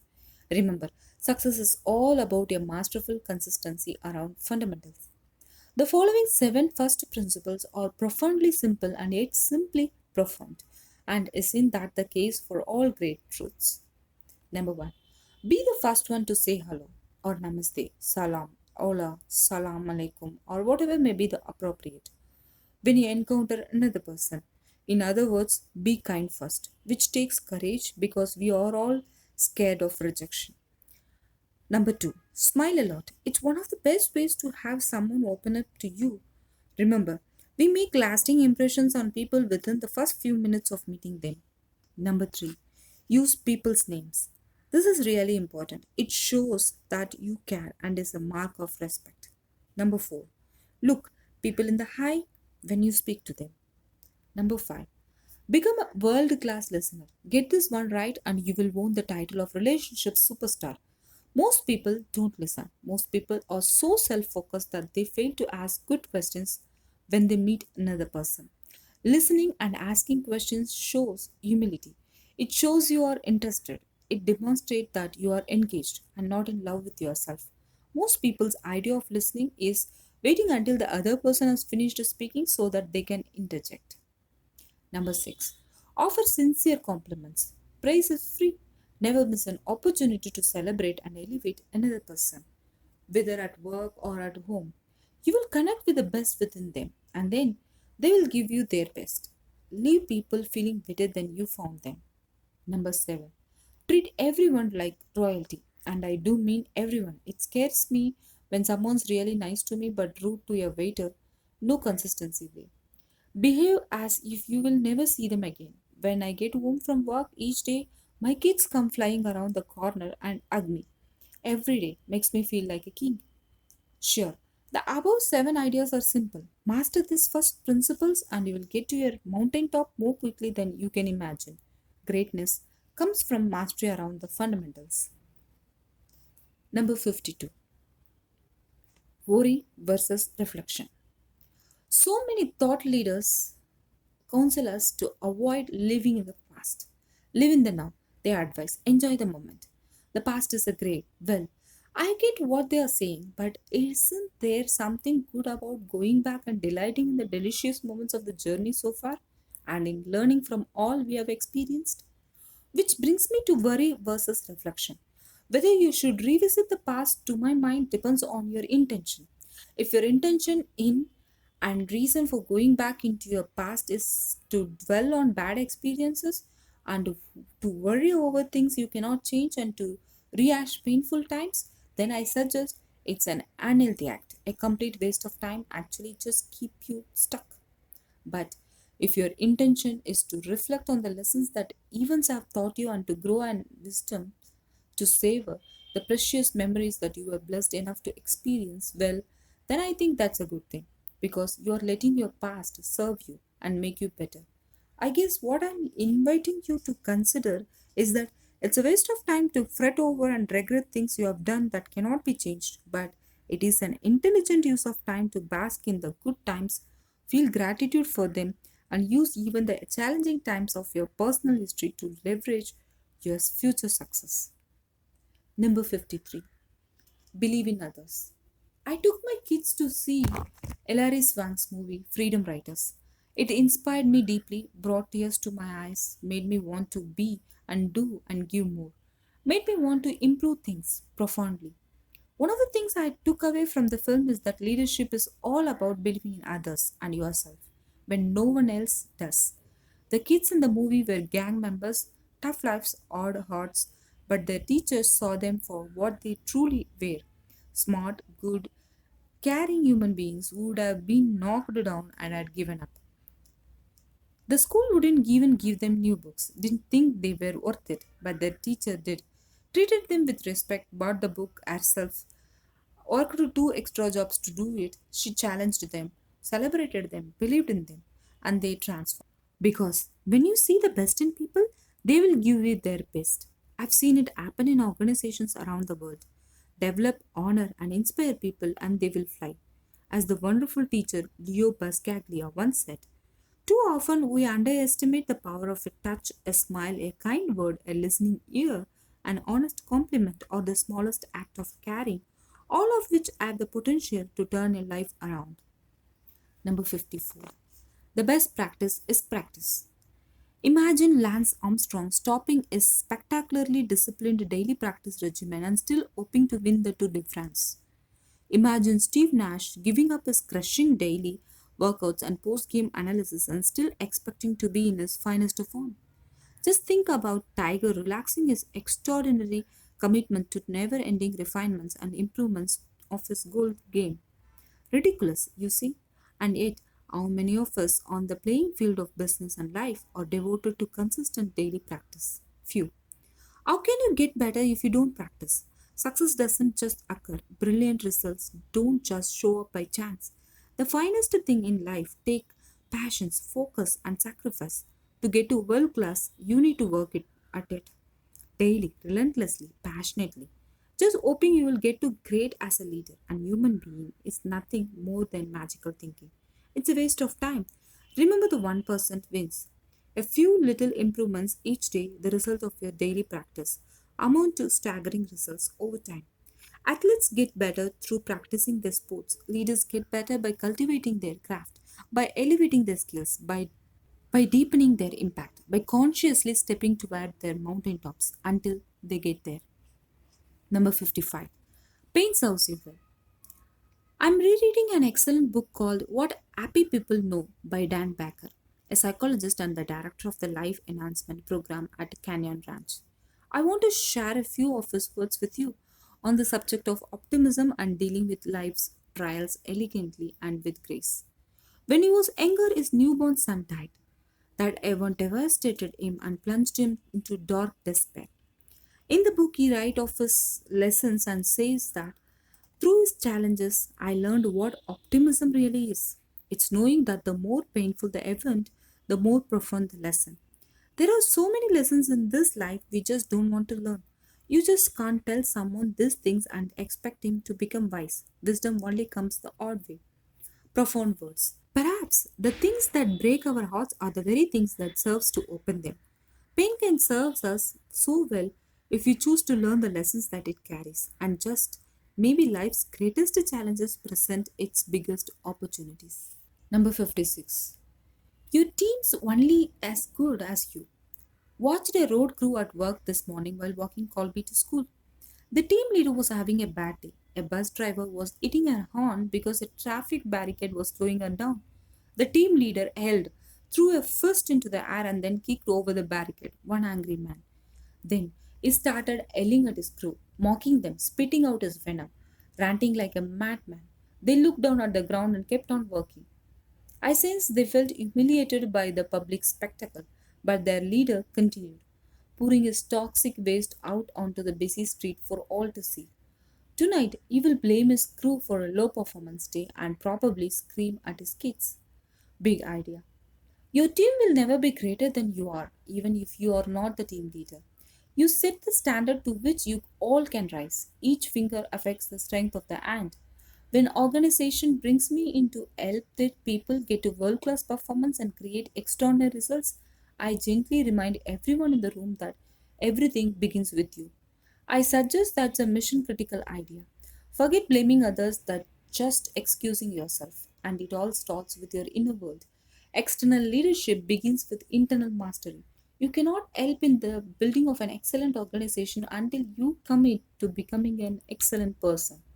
That team leader I saw out on the street might want to look in the mirror, might want to clean up his own messes, deal with his personal anger, work on his limiting beliefs, develop his own character, open his own art. Soft stuff, Robin, you say. No, I really don't think so. It's hard stuff. How many people have the courage to do it? The stuff that ultimately drives better business results, boosts profits, gets organizations to greatness. And did I mention that it all starts with you? Because it really does. Number 57. Music makes life better. It's 4 a.m. I'm drinking coffee, the kids are sleeping, and I'm writing in my journal. Journaling is all about having a conversation with yourself. Helps you build a superior you. Reflecting and listening to Mana CD Amar X Combative. I love it. Here's the question: how much music do you invite into your life? Music has helped me get through very painful times. It has offered me inspiration when I needed it, joy when I craved it, and peace when I ached for it. It made me a more colorful, engaged, and alive human being. I suggest that to live and work at your best, we need to be overflowing with passion, happiness, and relentless desire to win. Music will help a lot. It will make every moment better. It is the soundtrack to a brilliant life. And you can start with Mana. Number 58. Don't fight for your excuses. I cannot be better than I am at work. I don't have the time to exercise. I cannot do this project or reach the dream because it's too odd, scary, impractical. It's so very human to fight for your excuses, and the more you fight for them, the more they will own you. Don't feed what you don't want. Let them go and step into your power. We have 40 million reasons for failure, but not a single excuse. Observe Rudyard Kipling. Successful people don't make excuses, they create results, and no great life was ever built on a foundation of excuses. So, stop making them. Most of them are self created delusions designed to help you avoid doing the things you are afraid to do. Yes, beneath every excuses lives a fear of changing, a fear of the unknown, a fear of failure, a fear of success. Today can be the day you burn the bridges that lead to your excuses. Please do. Today can be the day you step up to the possibilities that lie just off the beaten path of your life. Today can be the day you lead without title and access your genuine greatness. 59. ABC. Always be connecting. Leadership has so much to do with relationships. True leaders build strong social networks and trusted communities of teammates, suppliers, and customers that will help them get to where they are going, while they in turn reciprocate. And exceptional leaders know how to connect extremely well. I'm on the flight home from Hong Kong as I blog on my Blackberry. A, a pleasant Air Canada flight attendant has been finding ways to connect with their passengers all through the trip. She remembers our names and she makes us smile. She just asked if I wanted to eat. I said no. I try to eat little when I fly. Her reply was a classic. I guess you have had an elegant sufficiency of enoughness. Made me laugh, which made her even more memorable. So find ways to connect with the people you work with the loved ones you live with, and with the strangers with whom you share this journey called life. You will not only attract more professional success, you will also become a happier person. Number 60. What separates you? Strawberry One basketball shoes looks a lot like those peddled by Nike and Reebok. They are worn on court by NY Knicks guard Stephen Marbury, and they are built to last like those of other competitors. So, what makes them special? The fact that they are only $14.98 a pair, really. The best businesses know their separation points, their competitive advantages, and then have the discipline to stay brilliantly focused on them until the world knows what makes them special. Tesla just put out a sports car, $1 lakh a pop. But here's the thing, it does 0 to 60 mph in 4 seconds, is electric powered, and will go 1 lakh miles per battery. Masterful separation points. So have the courage to be different, have the boldness within you, your industry, to create value that has never before been created. Be strikingly creative, always getting better and dreaming bigger, and know what separates you from everyone else. Because if you don't know what makes your business special, how can you tell everyone else? Number 61. Time passes too fast. Dropped Bianca off at school today. Watched her walking away from me towards her friends. She's 11 now, growing up. Seems like yesterday I carried her around on my back and brought her bubblegum and watched her coloring with crayons. Now, she is into Avril Lavigne and Beyonce and Hilary Duff. As I mentioned earlier, she wants to be a rock drummer when she grows up. When she was younger, she wanted to be a dentist and a dollar store owner. One of my favorite music artists, musicians really or artists, English songwriter Leonard Cole. As a that reminds us that time is lot like an airplane, flying by too fast. Don't blink before you know it. Your kids will be gone, off living lives of their own. Times like that slips through our fingers like grains of sand. So today, please do love your loved ones. Give your best at work. Go the extra mile in all you do. Speak truthfully, live with honor, and have some fun. Because one day your time will run out.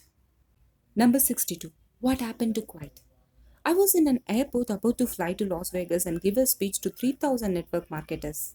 At some time, so went up to the business lounge to read. Too noisy. Cell phone rang. People talked too loud on their Blackberries. One passenger was playing an electronic game on a PlayStation Portable, sans earpiece.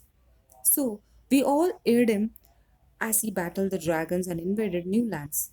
I shut out the world courtesy of my iPod. Thanks, Steve Jobs. But I shouldn't have had to. Then I went to the gate. Guess what? Noise, noise, noise. Someone had installed three flat screen TV there, the volume now at 10. Pretty odd to believe. Not everyone was in the mood to watch TV or wanted the interruption. No one asked for our permission. Again, out came the iPod. I need my peace. Crave it actually. Sure, I appreciate technology. Helps us work better and live better if used intelligently. But whatever happened to the silent spaces and noiseless places? Too much noise gets in the way of dreaming and good conversations and time to just be. And we all need that if you want to live a good life and get to great. Number 63. A stainless character. Stainless steel, a tremendous invention, but what about a stainless character? One that is noble, aspires for mastery in all pursuits, and never gives up in moving closer to its ideals. What is within must always appear without. What I mean by that is that the quality of your inner world eventually is reflected in the quality of your outer world. Your external life can never grow bigger than your internal one. Life really is a mirror reflecting who we are rather than all we want. A person who dreams pristine dreams and who is impeccably honest, good, ethical, and stands for what's best will soon act in alignment with those values. And those actions cannot help but drive extraordinary results. Inner always creates outer, always. Last night, I saw Spider Man 3 with Bianca. Best line in the movie was the most obvious one. We always have a choice. We can always choose between right and wrong. This leadership, success, greatness stuff really is pretty simple. Simple, but not easy. And excellent is all about doing what's right versus what's easy. The best things in life do take effort and commitment and discipline. My friend Nido Cubin once said, the price of discipline is always less than the pain of regret. And sure, it all seems so obvious, but what's most obvious is what's most often forgotten. Number 64. Set people free. The best leaders turn their teammates loose. They clearly communicate the vision, coach, and develop their people, and once done, set them free. Free to use their own creativity and ingenuity to get the results needed. Free to do excellent work and find splendid solutions. Free to feel what it's like to succeed. And free to fail because making mistakes is part of getting to success. People want to be a part of an organization that lets them bring their gifts to work and be fully alive. People want to be engaged and feel proud of their contribution. At the deepest level, each of us aches to know the work we do and the lives we lead makes a difference. Will you let the people around you realize this longing by setting them free? Because if you don't, someone else will. Number 65. A day of listening. Listening is in so many ways the social equity of the world class cultures that evolve into world class organizations. Listening makes people feel special, and talent leaves organization mainly because they didn't feel special. Listening shows respect. Listening allows you to gather the data that will improve everything you do. I guess what I'm suggesting to you is that brilliant performers are brilliant listeners. Today, just for a day, make the decision to listen versus just hear. Don't interrupt. Don't rehearse your answer while the other person is speaking. And don't dare check your email or search for text messages while another human being is sharing their words. Just listen deeply. Be there for that person because everyone has a voice and each of us craves to have ours recognized. What's the great things that unfold once you do? Number 66. Smart companies compete for emotion. Powerful thought. The main competition is not for share of wallet, as I hear at so many of my clients' conference. No, it's for share of your customers' odds. In today's world of business, what smart companies compete for are the emotion of the people they serve. People buy with their emotions. I drink Colombian coffee. Why? Because it tastes extraordinary and makes me feel happy. I try to buy from companies with a social conscience. Why? Because doing so makes me feel good about myself. I adore my old Rip Levis. Why? Because they make me feel relaxed and grounded. That's all emotional engagement. I love staying at the Mercer in New York and Hotel Victor in Miami and the Savoy in Florence and Ritz Carlton in Singapore and the Leela Palace Hotel in Goa. Why? Because they wow me and make me feel special. There is that feeling thing again. Connect with your customer's aid and your product or service may be seen as a commodity. They will leave you when a competitor comes in at a cheaper price. But connect with their hearts and you can have them for a lifetime. Great businesses don't have customers who like them. They have customers who love them and that's what allows them to endure. Number 67. You will know when you know. I did a show on Sirius Satellite Radio yesterday. The host Jesse Dillon asked me a thoughtful question. Robin, we all have goals and aspirations, but sometimes things don't go as planned. How do you know when to quit? My answer was straightforward. You will know when you know. No one gets to world class in their work or within their personal lives without a relentless devotion to not giving up. All acts of heroism were accomplished by human beings who refused to lose. They just wouldn't let go, no matter how bad or impossible or impractical things looked. But having said that, life often sends us curveballs and has other plans for us. Comedian Gilda Radner, who died of ovarian cancer at age 42, put it so very well. Now, I've learned the odd way that some poems don't rhyme and some stories don't have a clear beginning, middle, and end. Life is about not knowing, having to change, taking the moment, and making the most of it without knowing what's going to happen next. Delicious ambiguity. We long for something to happen and some dream to get done. But no matter how hard we try, the clouds never part. We never get the break. Luck never smiles on us. We continue to toil in darkness, fueled purely by faith. That's fine. If deep within you, your fire burns brightly and every fiber within you tells you to carry on. Self faith is a hallmark of greatness. But sometimes you get to a point where you just know it's time to change strategy. It's not about losing hope, you just know. It's about trusting life, trusting that there is an even better thing waiting for you, and that it's time to course correct. For the past few years, I've tried to live by the pretty simple philosophy that I shared with you in an earlier chapter. Do your best and let life do the rest. It's not easy to let go of what you want. I know how painful that can be. But why wouldn't you if something even better is waiting just around the corner? Number 68. Be a hero. On a recent flight with Colby, I flipped through the newspapers while he read a Hardy Boys book. Saw an article about Tristan Unsworth, an 11-year-old boy who is now the hero of his small hometown in Canada. The other day, a snowboarding buddy was sitting next to him in a class sucking on a candy. Someone said something funny, the kids started to laugh and then sent the candy down the boy's windpipe. Everyone in the classroom was too stunned to do much. The boy started choking. His face turned purple. He said later that he thought it was his day to die. But Tristan's grandmother had taught him the L milk maneuver. He rushed into action and saved his friend's life. Beautiful. The school principal said yesterday, he is the most humble boy I ever met in my entire life. He is the most wonderful boy. A powerful reminder for you. Greatness inhabits each one of us. And that's true whether you are an entrepreneur in Moscow or a teacher in Tel Aviv or a student in Bogota or a manager in Manila. Let's not forget that. Let's not mask our brilliance. Let's not bury it so deep that we neglect the essence of who we are. Let's model ourselves after Tristan and be remarkable. Number 69. Why plan? Personal planning and goal setting are not sexy topics, but they are incredibly important and central to an extraordinary experience of life. I see it time and time again among the clients who I coach. Lots of time spent articulating a clear and detailed vision for what the key areas of their lives will look like. Then a written plan with the vision broken down into sequenced goals so that the vision isn't so overwhelming and the big picture can be seen as manageable steps to drive daily action. One of the best effects of planning that I have discovered personally is what it does to my mind. Let me put it this way: few things focus the mind as well as setting plans on paper and then sequencing them into goals. The very act of doing it heightens your awareness as to what's most important, and with better awareness, you will make better choices. As you make better choices, you are certain to experience better results.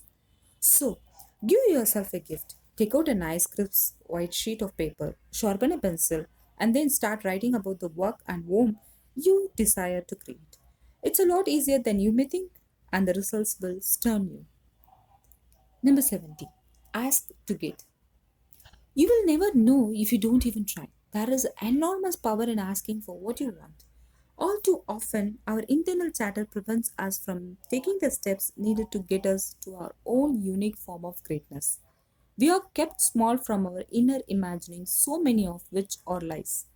The most brilliant of the best, those who live glorious lives that matter, ask like crazy. They understand that it's a habit that must be polished for it to shine.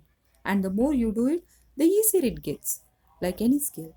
So they ask for the support and help they need at work, for the understanding they may seek at home, for a win they need for their business, for a better table at their favorite restaurant, for a better seat at a sold out concert. And because they ask more, they get more. Success always has been a numbers game. Nothing happens until you ask. People are not mind readers. They need to know what's meaningful to you. And if you ask nicely, they just might say yes. 71. Do new things. Human beings crave control. That's just the way we are. It's a survival mechanism that goes right back to the days when we lived in caves. We need certainty, and anything less makes us uncomfortable. But leadership is all about getting good at being uncomfortable. It's about running toward, not away from, the things that intimidate and frighten you. And leadership is about trying new things. It's so easy to eat the same food each day, but if you don't try new foods, you just might miss out on the opportunity to discover your new favorite meal. It's easy to associate with the same people and have the same conversations each day, but if you don't expand your community, you just might miss out on meeting your new best friend. It's so easy to do the same things at work each day, to get stuck in a rut. And if you don't stretch, you will miss an achievement that could flood you with a sense of confidence and fulfillment that will be the start of your new world of work. So I invite you to use each day as a platform for filling your life with more adventure, passion, and energy by injecting into it more new things. Listen to Buzo Burjo if you usually listen to Bach. Eat Malaysian food if you usually do meat and potatoes. Read Duel magazine if you subscribe to Fortune. It's a big, interesting world out there, and it's yours for the taking. Number 72. On personal mastery. Two beautiful words, personal mastery. They have an inspirational vibe to them. They offer hope, they challenge, they provoke, they affirm, and reminds us of our highest possibilities. To be given the gift of life is to be given an awesome responsibility. Each of us must go out into the world each day and live our best. Yes, life doesn't always seem fair. We'll encounter difficult customers and low performing suppliers and angry commuters. We'll face odd and confusing times. We'll feel alone or like giving up on standing for our highest and best. That's just life happening. But at the same time, life offers you daily opportunities to shine, to polish your gifts, to release your chains, to achieve personal mastery. Make a commitment today that will alter the course of your life forever. Dedicate yourself to personal mastery. Think about your thinking, detect your authentic values and what you aim to stand for. How can you be who you are if you don't know who you are? Get to know your fears, reflect on your personal genius and human potential. Learn to let go of the emotional baggage from your past. Refuse to tolerate negativity. Khalil Gibran once wrote that doubt is a pain too lonely to know that faith is his twin brother. Every one of us has so many more choices than we can currently see. And as we dare, those we didn't even know existed begin to open up.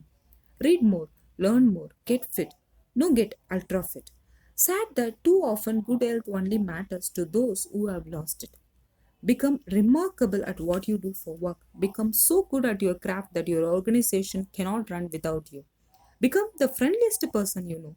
Work on compassion and understanding. Be nice. Be good. Number 73. Be unpopular. If you read my blog regularly, you know I'm a fan of Iron Scratches hotels. Stayed in my first one nearly a decade ago when I did the US book tour for the monk who sold his Ferrari, the Paramount in NYC. In the Greatness Guide, I wrote about St. Martin's Lane in London, still one of my all time favorite hotels on the planet. Why do I like Scratches Hotel? Because when they first came out, they were unlike anything else.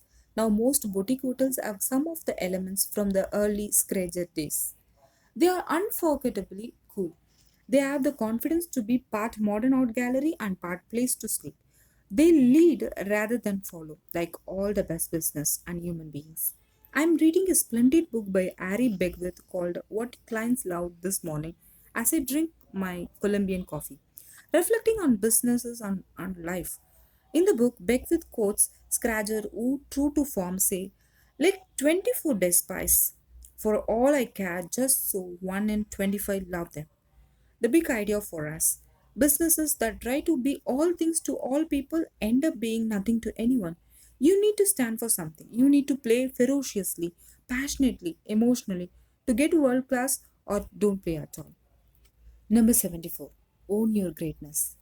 Read a letter scribbled in pencil from an inmate in an American prison this morning. He said the monk who sold his Ferrari changed his life because it helped him remember that he was made to make a difference and realize his potential.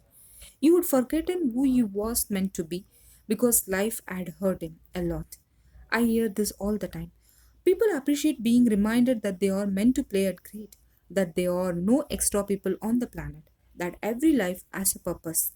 We knew these truths as kids, so we dreamed, we reached, we acted fearlessly, lived life passionately, and stood in possibility. But we lost that wisdom as we grew up and walked farther out into the world, away from our real nature. Maybe self improvement is a waste of time. Maybe self remembering and reconnecting to the brilliance, creativity, authenticity, greatness you once knew is where the action is. Lots of letters to me from the Greatness Guide readers speak of this. That life has a habit of making us forget.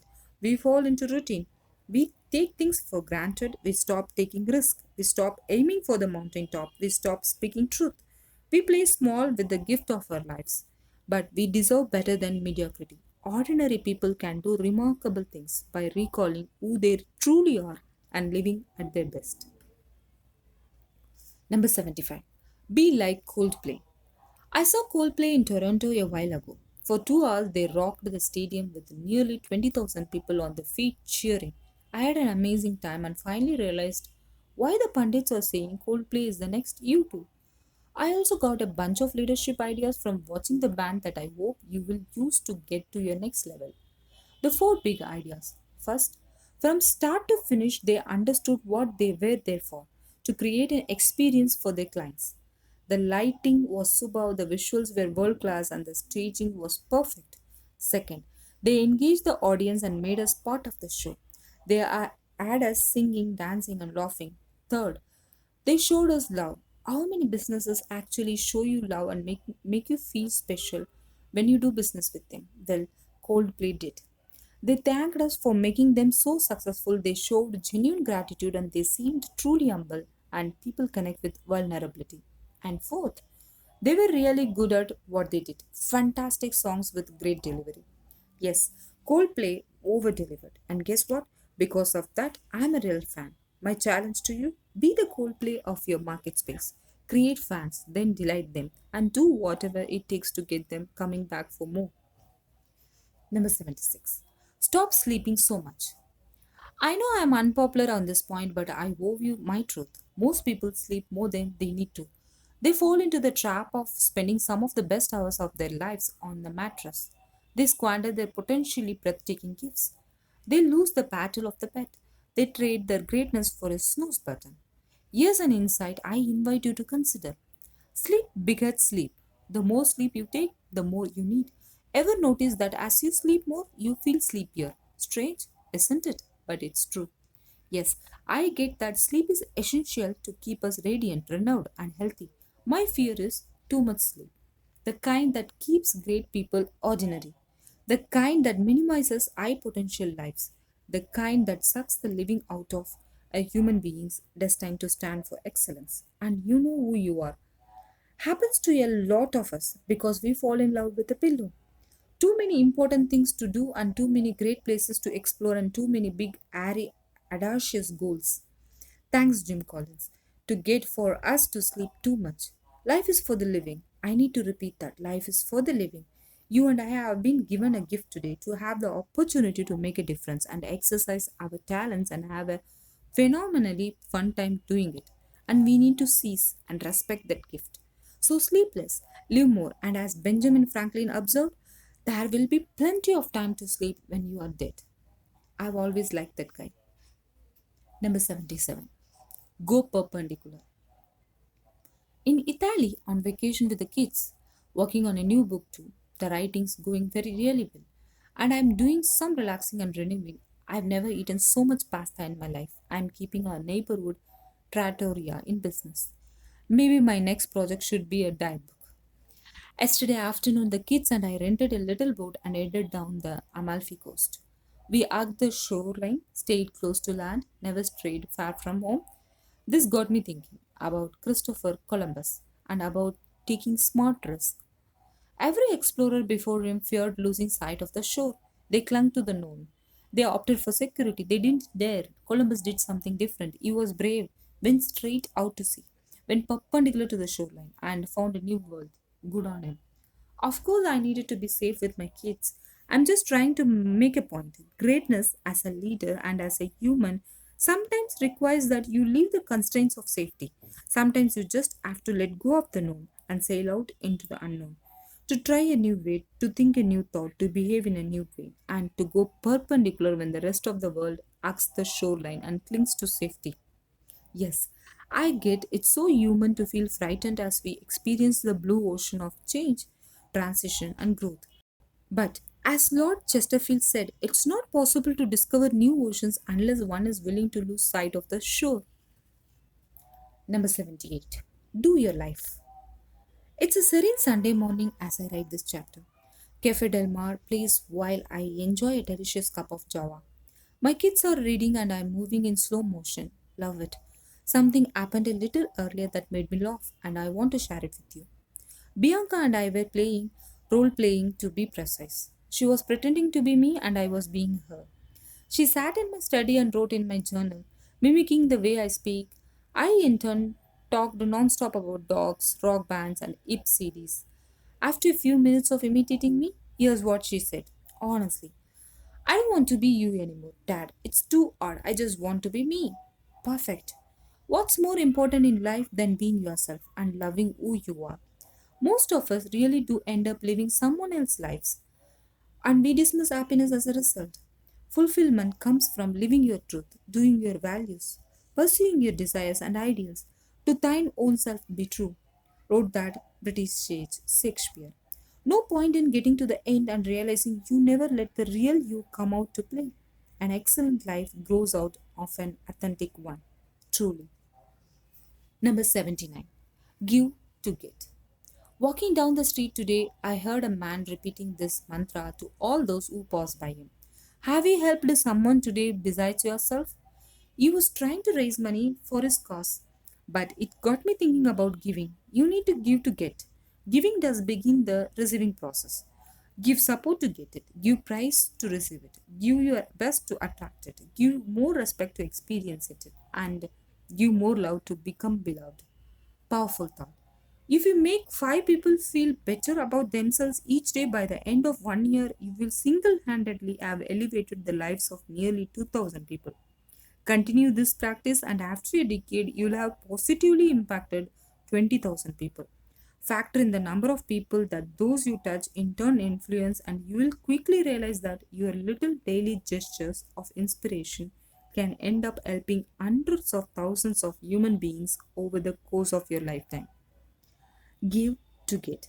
Nice refrain. and so staggeringly simple, as the truest ideas are. All about servant leadership. Help others reach world class, and they will joyfully help you get to your cherished ideals. Number 8. Be like JK. The very nature of a visionary is that they see what others miss. Makes me think of what the German philosopher Arthur Schopenhauer once said. Talent hits a target no one else can hit. Genius hits to a target no one else can see. It's like an inside joke that only they get. They see this vivid dream, opportunity, desire in their imaginations, and then spend their days breathing life into it, even though everyone around them thinks they are wasting their time, or or eccentric, or foolhardy, or even crazy. Think Gandhi, think Edison, think Disney, think JK. J.K. Rowling was a single mother struggling to pay her bills when the idea of a book about a misfit young wizard downloaded into her mind over a 4 hour train ride. She says on her website that she feels blessed she had no pen with her at the time because writing down all the miraculous ideas that were coming to her would have slowed the flow.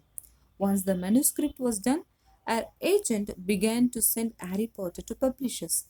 Most rejected the book instantly, one didn't, and that's my point about visionaries. They see an opportunity that most around them just don't get. Imagine that rejecting Harry Potter, thinking no one would buy the book, missing out on one of the best selling books in the history of humankind. Being a visionary and stepping into the higher reaches of your life necessarily means dealing with the fact that people will question you. They will not get where you are going. They might call you odd or foolish or unorthodox. They will laugh at you. All good. Thank them for the compliments and keep doing what you need to do to get to where you need to get. The world will be a better place once you do. As Maya Angelou observed, if one is lucky, a solitary fantasy can transform a million realities. Number 81. Whatever happened to the commitment? When I was in Dubai delivering a leadership presentation for the Young President's organization a while ago, a woman approached me and said, Robin, I loved reading The Monk Who Sold His Ferrari, but you make it all sound so easy. Making improvements in my life is hard. Hmm. Made me think a lot, is where I'm at with that one. We live in a world seduced by the easy. We want to look great and be spectacularly fit, but we don't want to have to exercise to get there. We want to be successful in our careers, but we wonder if there is a way to reach world class without having to work hard and be disciplined. Every great executive is strikingly disciplined, as is every great company.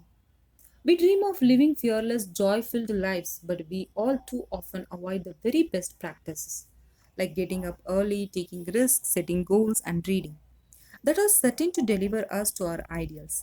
Nothing comes for free. There truly are no free lunches. The best thing in our life requires sacrifice and devotion. Each of us, to get to our own unique forms of personal and professional greatness, must pay the price. And the more we pay, the more we will receive. Wanting to live your best life at work and at home without having to work at it and stay disciplined around our important to do's is like wanting an amazing garden without having to plant anything. Or like hoping to be in super physical condition without having to give up the daily chocolate bar. Or like praying to have a great business by swallowing some magic pill. Whatever happened to commitment and dedication? Great lives don't just occur out of the blue. They are crafted and built like the Taj Mahal and the Great Wall of China, block by block, day by day. And superb businesses don't just appear, they are forged through continuous and never ending improvement and effort. Let's not fall into believing that the best things in life come without effort. Give your best, and the best will come to you. Guaranteed. Number 82. Get excited or get upset. The most important of all our human traits is the power we have to choose. To choose how we live, to choose what we will do, to choose how we will view and consider a circumstance. I am up here in the mountains on a quick ski trip with my kids. Yesterday it rained. We could have grumbled, we could have complained, we could have got frustrated. Instead, we stepped back, decided to make a better choice, and then viewed the whole thing as a giant adventure. We got excited versus upset.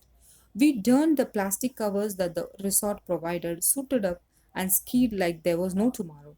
Guess what? The skiing was actually amazing. Soft snow, no crowds, clean runs. It's going to take me a week to wipe the smile off my face. Each day, we have the opportunity to make choices, and the way we choose shapes our destiny. So, don't get upset. Get excited. As author Paul Thorax once observed, only a fool blames his bad vacation on the rain. Number 83. Build bridges, not fences. Had a conversation with a VIP today. Very interesting person. 32 years old, grew up in a Caribbean, builds fences for a living, a philosopher at heart. Told me how everyone is into building fences these days to block out their neighbors, to insulate themselves, to maintain privacy, and to foster separateness.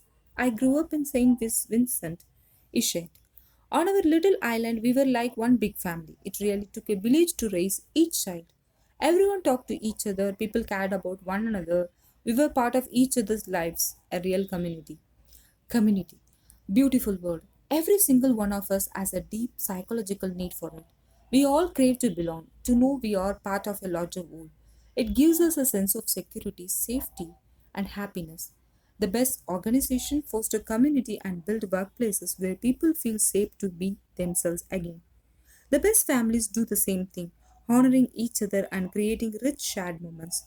So, maybe we should stop worrying so much about building fences and start creating true security by building bridges. Number 84. Fail faster.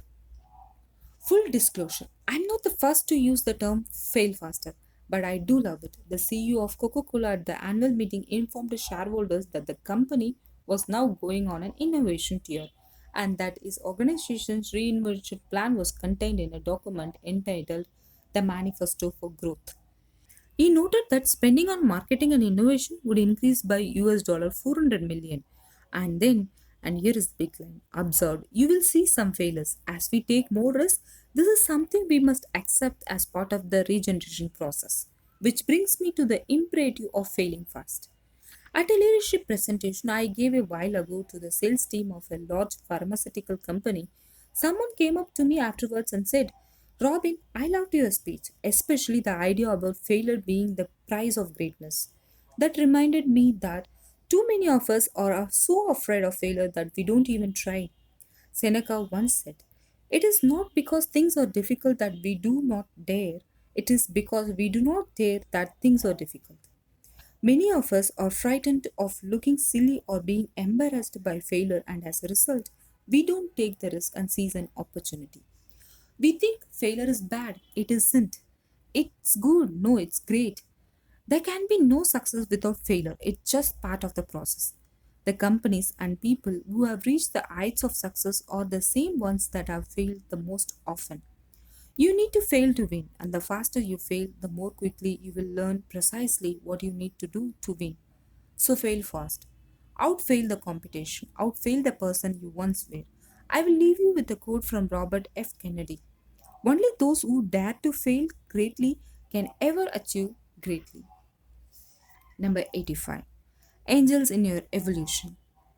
An idea just came to me. You have heard it before, but the more we get exposed to a good idea, the more deeply we get to integrate it. Like reading a powerful book for a second and a third time. Seems like a whole new book on every new reading. Did the book change? No, you did. Your capacity to understand got bigger. Your worldview got broader. Your ability to take in the insights grew, and so you discovered a whole new level of knowledge in that book that was always there. You just didn't have the eyes to see it before. The idea I feel so passionately about on this sunny afternoon can be stated in a simple phrase: Angels of Evolution. Nothing soft and irrelevant about this one, just a way to look at life's challenges in a better light, as blessings rather than curses, because they just might be angels of evolution. Everyone who is causing you stress, struggle, and challenge in your life just might be an angel of sort. They just might be the very messengers carrying the lessons you most need to learn to get to your next level of greatness. The difficult teammate might be an angel of sorts here to teach you understanding. The mean sales clerk might be an angel showing up to help you with compassion or communication or standing up for yourself. A business setback or professional disappointment might be an angel sent to build your resolve and commitment. A health issue might be an angelic wake up call to get you to commit to a better diet, regular exercise, relaxation, and meditation. Each encounter represents a defining moment that gets you to the excellence meant for you. Angels of evolution. The oddest stuff in your life is the ideal stuff to get you to where you have always dreamed of being. The people and events that irritate, anger, and hurt you are the ideal educators to help you learn the lessons that will help you shine at work, at home, and in life so that you evolve and grow. Number 86. Lead by example. I had a conversation with an old friend the other day. He has done some tremendous things with his business and carved out a meaningful life. He said something that I wanted to share with you because it speaks to the best way to influence other people, leadership by example. Robin, he said, the greatest sermon in life is the one you see. To me, that meant make your life your message. Live your truth, walk your values, behave your philosophy. That's how you move those around you to play at their best. It's so easy to talk a great game, fair order to live it, but the great ones do elegantly, consistently, passionately.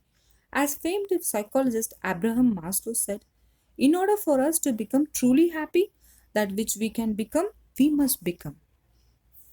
Number 87. Be an idea factory. One big idea could revolutionize your life and even the world around you. All it takes is that single genius thought to change the world game.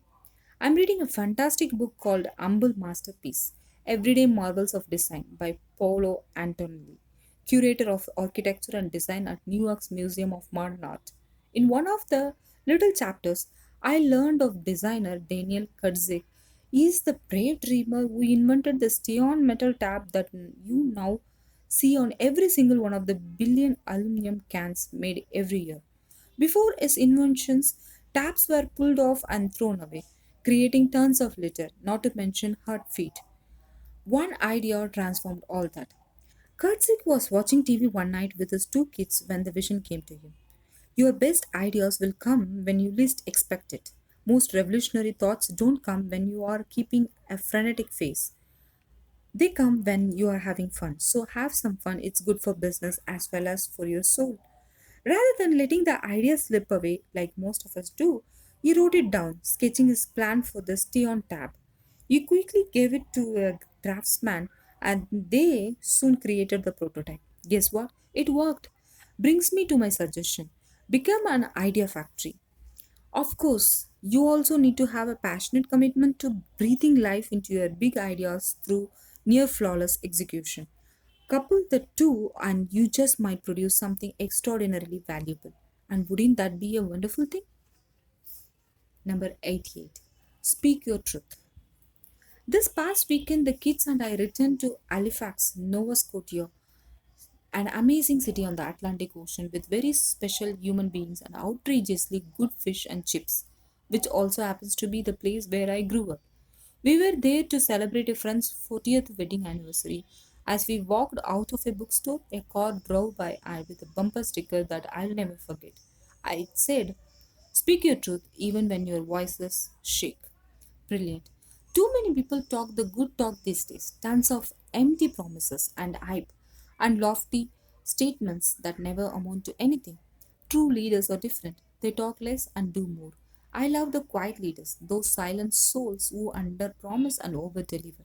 And when they do speak, they speak truth. The merchants of wow among us understand that a person's word is their bond and that every promise kept builds credibility, the foundation of trust. So make the commitment to be impeccable with your word.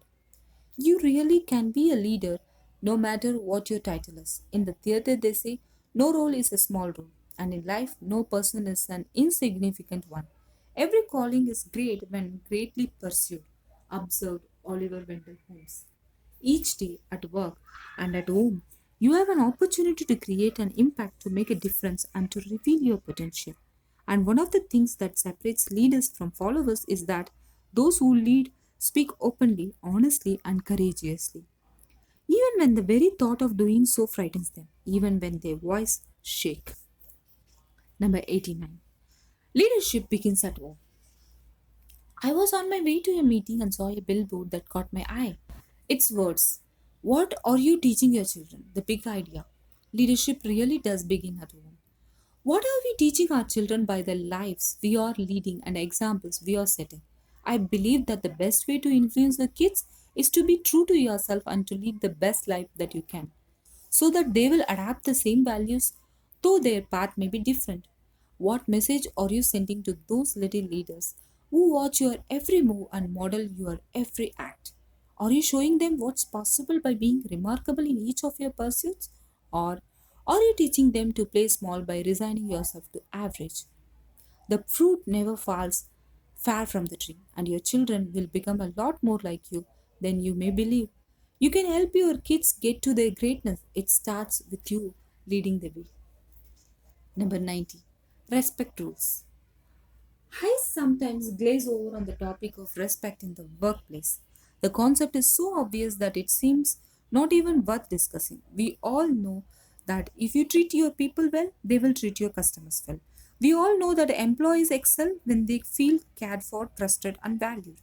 We all get that everyone wants to work within an organization where they can grow, have friends, and be themselves. Or do we? I just read about a study of 3,70,378 employees performed by Seroto Survey Intelligence on the seemingly obvious subject of respect at work. Guess what? Out of all those human beings polled, only 21% of those in non management posts felt the respect management gave them was at a very good level. Maybe the importance of respect within our organization isn't as ingrained as we all believe it to be. Splendid opportunity here. The study confirmed too that the people who felt most respected were also the ones who felt the most loyalty to the companies they worked for.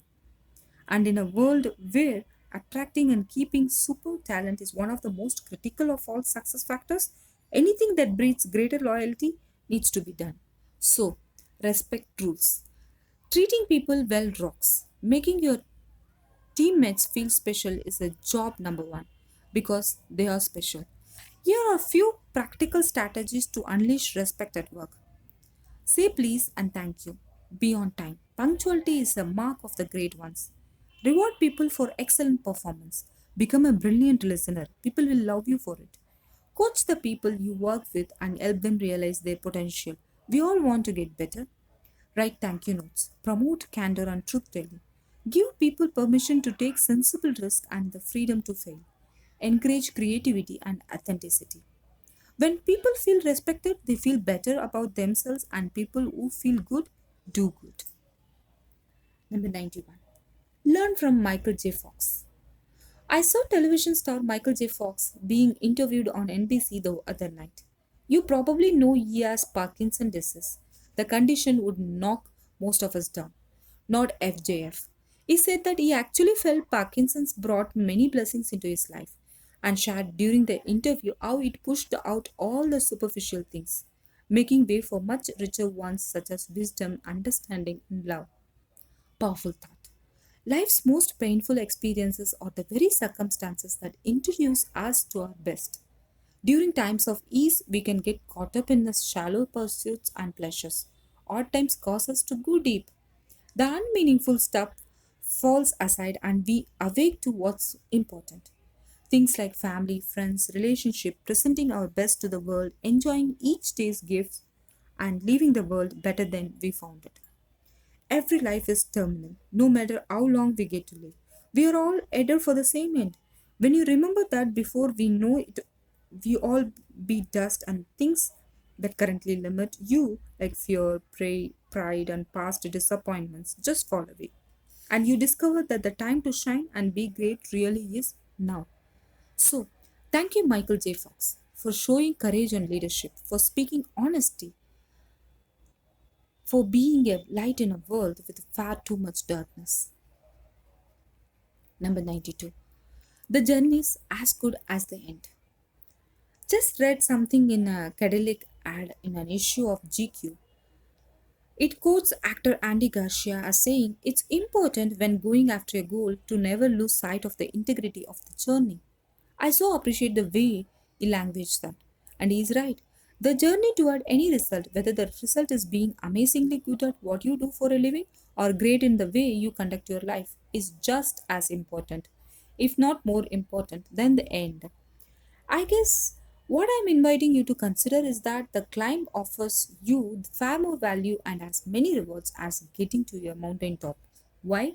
Because the climb to your ideal shapes your character, offers you opportunities to realize your potential and test you to see how much you really want to win. It's the climb that teaches you, transforms you, and evokes the genius that inhabits you. You get to develop the qualities of greatness such as perseverance, courage, resilience, compassion, understanding. Sure, getting to the dream feels deliciously wonderful. I'll be first to agree with you on that. But it doesn't bring you the same sustained gifts that the journey does. We learn more from the times that test us than we do from times of success. So, the next time you feel impatient or frustrated or hopeless, en route to the professional and personal life that you want. Remember that precisely where you are might just be the best place you could possibly be. And maybe the journey is better than the destination. Number 93. What is success? To me, success is all about being in the process of joyfully creating a life that reflects your highest values, your deepest beliefs, and your greatest dreams. There is a lot in that statement, and I invite you to break it down and reflect on it. There is the part about the process of creating life on your terms. The journey really is better than the end. There is the part about joyfully journeying through life because life is meant to be fun. There is the element of living by your values and beliefs, which is all about being true to yourself and living life on your terms. And there is that aspect of chasing your dreams, as these are what get us out of bed each day and fill our hearts with hope. This reminds me of the words of Mark Twain. 20 years from now, you will be most disappointed by the things you didn't do than by the ones you did.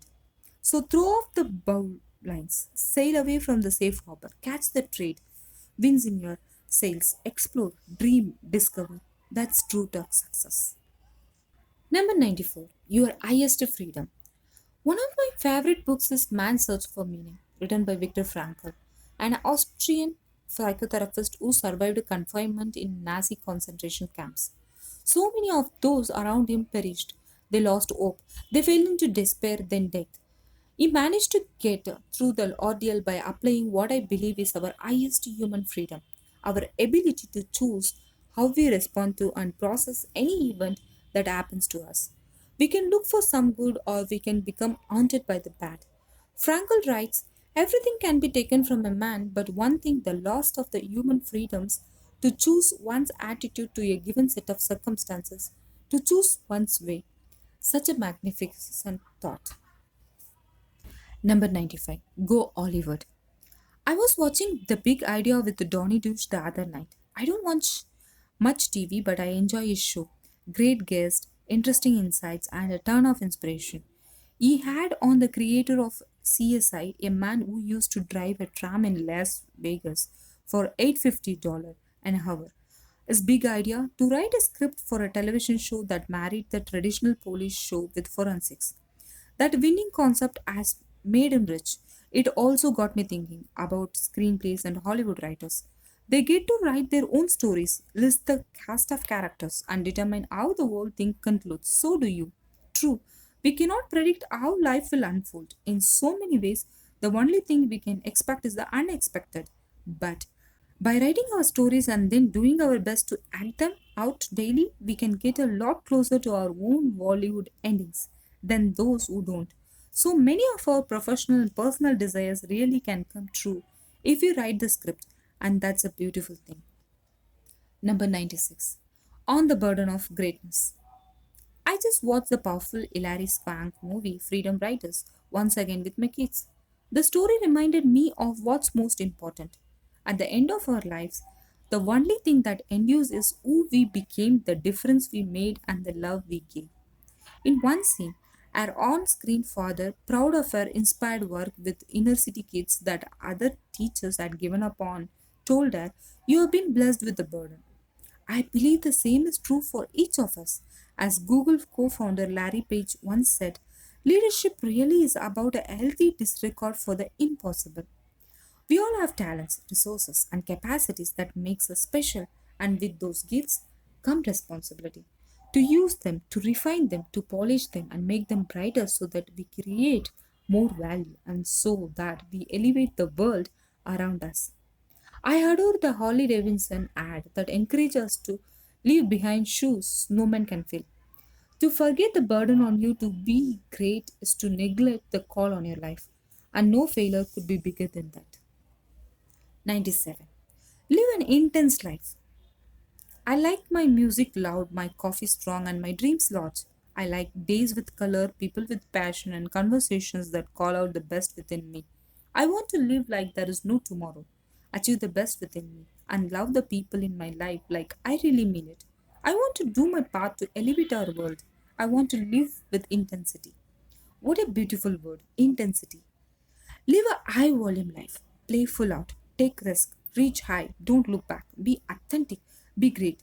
Live to the point of tears, said novelist Albert Camus. I so love that line. Sure, we need to enjoy the journey, tread lightly, and balance our courage with striking kindness, but do it all with rare passion, with bravery, and with a sparkle in your eye.